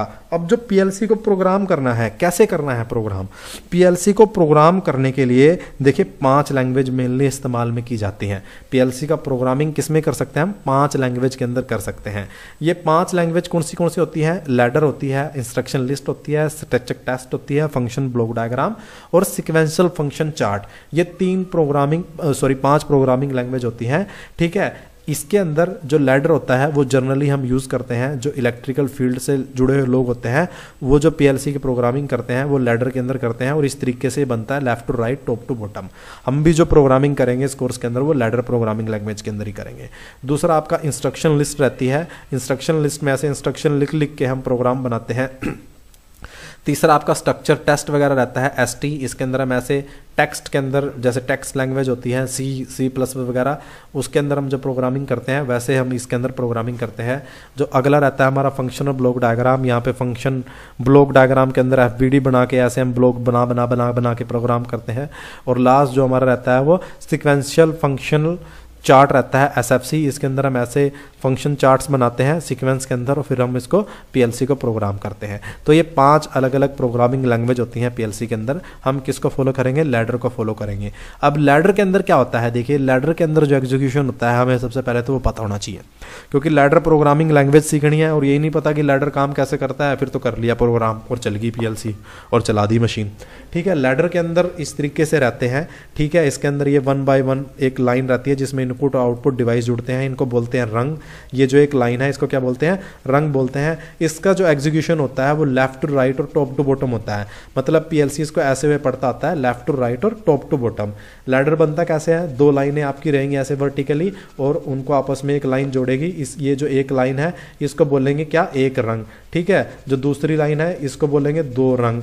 ऐसे तीसरी बनेगी तीसरी रंग, चौथी बनेगी चौथी रंग, और जो इन रंग जो है इनके अंदर इनपुट और आउटपुट डिवाइस इस तरीके से लगाते हैं हम और अपना प्रोग्राम बनाते हैं। और पीएलसी क्या करता है, प्रोग्राम को इस तरीके से एग्जीक्यूट करता है। ये इनपुट आएगा, ये आउटपुट ऑन होगी, ठीक है, ये इनपुट आया, ये आउटपुट ऑन होगी, ये इनपुट आएगा, फिर ये आउटपुट ऑन होगी, ये इनपुट आएगा, फिर आउटपुट ऑन, ये ऑन होगी। तो ये हमेशा एग्जीक्यूशन ऐसे ही चलता रहता है पीएलसी का। हमेशा जो प्रोग्राम है वो left to right, top to bottom होता है। इसका क्या मतलब है, इसका मतलब ये बता देता हूँ। मान लीजिए मेरे पास ये सबसे पहली x0 इनपुट है और ये कौन सी है, लास्ट वाली x5 इनपुट लगी हुई है। अब क्या हुआ पीएलसी के अंदर, ये इनपुट आ गई पहले, x5 इनपुट आई पहले, उसके बाद आई x0। तो अब क्या होगा, x5 अगर पहले आया है, इसका मतलब ये नहीं कि x5 से जो ये इनपुट ऑन हो रही, आउटपुट ऑन हो रही है, मान लीजिए इससे y4 ऑन हो रहा है और इससे y0 ऑन हो रहा है, ठीक है। ऐसा नहीं है कि अगर x5 पहले आ गया तो y4 पहले ऑन हो जाएगा और x0 बाद में आया तो y0 बाद में ऑन होगा, नहीं। ये सबसे पहले इसको पढ़ेगा, यहाँ पे अगर इसको इसका इनपुट का हाई मिल गया तो इसको ये ऑन कर देगा। उसके बाद फिर यहाँ से यहाँ आएगा, यहाँ से आएगा, यहाँ से आएगा, यहाँ से आएगा। अगर ये ऑन मिल गया यहाँ पे तो ये इसको ऑन कर देगा। अगर ये पहले ऑन मिल गया तो इसको पहले ऑन कर देगा। अगर ये यहाँ पे, जब ये यहाँ पे इसको रीड कर रहा था उस टाइम पे x0 लो था तो ये आउटपुट आपकी ऑन नहीं होगी। जब ये यहाँ पे जाएगा स्कैन करता हुआ, पीएलसी प्रोसेसर इसको ऐसे ऐसे स्कैन करता है, जब ये स्कैन करता हुआ यहाँ पे पहुंचेगा ऊपर से नीचे, जब ये यहाँ पे इसको हाई मिलेगा उसके बाद ही इसको यहाँ पे हाई करेगा। तो ये क्या करता है, top to bottom, left to right scan करता हुआ आता है और उस टाइम पे जो भी इनपुट का स्टेटस इसको मिलता है उसी के अकॉर्डिंग आउटपुट को ऑन करता है। तो इस तरीके से हमारा जो लाइब्रेरी है वो काम करता है। अब देखिए, सबसे पहले मैंने आपको बताया पीएलसी को आपको सीखना है, सारी कहानी आपको मैं सुना चुका हूँ। तो अगर आपको डेल्टा की पीएलसी की हम बात कर रहे हैं, यहाँ पे डेल्टा की पीएलसी को आपको सीखना है तो WPL या ISP सॉफ्ट कोई भी आप डाउनलोड कर सकते हो। कम्युनिकेशन केबल आपके पास होनी चाहिए और उसके बाद आपका जो है काम वो स्टार्ट हो जाएगा। अब ये होगा कैसे, आपके पास पीएलसी है मान लीजिए और आपके पास एक कंप्यूटर है जिसके अंदर WPL सॉफ्ट है, इसको आप कम्युनिकेशन केबल के थ्रू जोड़ दोगे जिससे कि आपका जो है लैपटॉप है, सॉरी ये प्रोफीनेट यहाँ पे बाय मिस्टेक लिखा गया है, इस पीएलसी को मैं कम्युनिकेशन केबल के थ्रू इस लैपटॉप से जोड़ दूंगा और यहाँ पे इस लैपटॉप में WPL सॉफ्टवेयर को ओपन करके इसमें जो भी मेरे को प्रोग्राम वगैरह बनाना है, ट्रबल शूटिंग वगैरह करनी है, उस प्रोग्राम को देख लूंगा और मैं कर लूंगा। तो इस तरीके से ये पीएलसी का सारा काम होगा, ठीक है। अब ये सॉफ्टवेयर कहाँ से मिलेगा, कैसे मिलेगा, वो मैं आपको पहले बता देता हूँ, उसके बाद मैं आपको पीएलसी की वायरिंग बताऊंगा, ठीक है। तो मैं इसको यहाँ पे बंद करता हूँ थोड़ा सा। आपको जो WPL सॉफ्टवेयर है उसको डाउनलोड करने के लिए आपको अपने लैपटॉप या कंप्यूटर को इंटरनेट से कनेक्ट कर लेना है। इंटरनेट से कनेक्ट करने के बाद इसमें आप गूगल ओपन कर लो और गूगल ओपन करने के बाद यहाँ पे आप टाइप करो डेल्टा या WPL soft download, WPL soft download, Delta WPL soft download, सिर्फ ये बात लिख दो और इसको कर लो search. WPL soft Delta download करके इसको सर्च कर लो। जैसे ही आप सर्च करोगे तो सबसे पहले देखिए डेल्टा की ऑफिशियल वेबसाइट आएगी, delta download centre WPL soft version 2.52 delta, ये जो सबसे पहला आया है इसी पे आप क्लिक कर लो।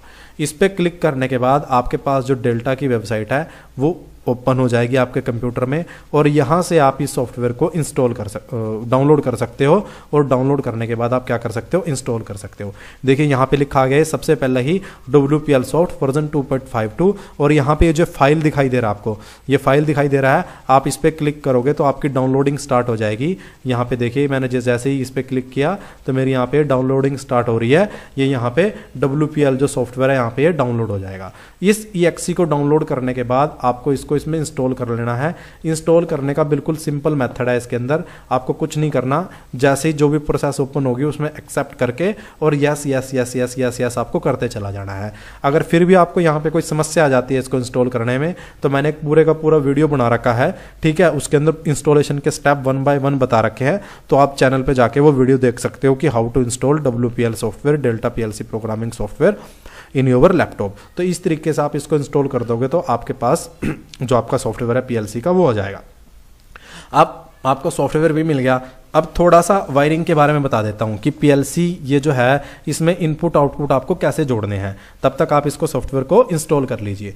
देखिए इनपुट आउटपुट जोड़ने के लिए सबसे पहले तो आपको PLC के अंदर मेन सप्लाई देनी पड़ेगी वायरिंग करने के लिए।